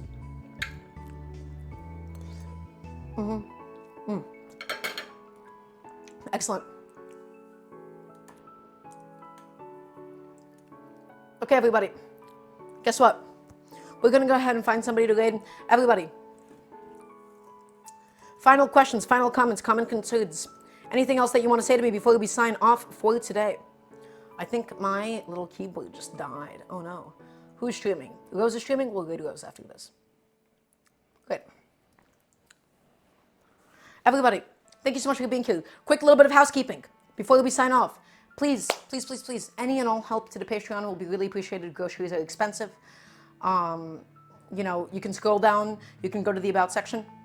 It'd be really, really helpful. The new schedule, yes, Duolingo, regular schedule. Every Sunday, every Wednesday, every Friday, 5 p.m. EST, each of those days. I'm going to see you there every single time, okay? 5 p.m. EST. Thank you so much for watching. VOD's going to be up soon. Next stream is going to be this Wednesday, 5 p.m. Eastern Time. We'll figure out what we're making. Join the Discord. Follow me on Twitter to keep up with all the announcements. Everybody, thank you so much for all the support today. I'm always so happy to see all of you again. It's so good to be back again. And I hope you all have an excellent rest of your night. I hope you all have an excellent rest of your evenings, depending on what time it is for you. I'm just happy to be here. I'm happy to be here. I'm thankful that I get to do this. You guys are really helping me to support this to become a full-time thing at some point eventually. I appreciate all of you. So thank you, thank you. I'm not forgetting anything, am I? I think that's about it. Okay, great. Let's go ahead and grade Rose. We're going to say hi to her. in just a little bit. Hope you all have a lovely rest of your nights. And remember, 5 p.m. Eastern Time this Wednesday. See you soon. Where's the end screen?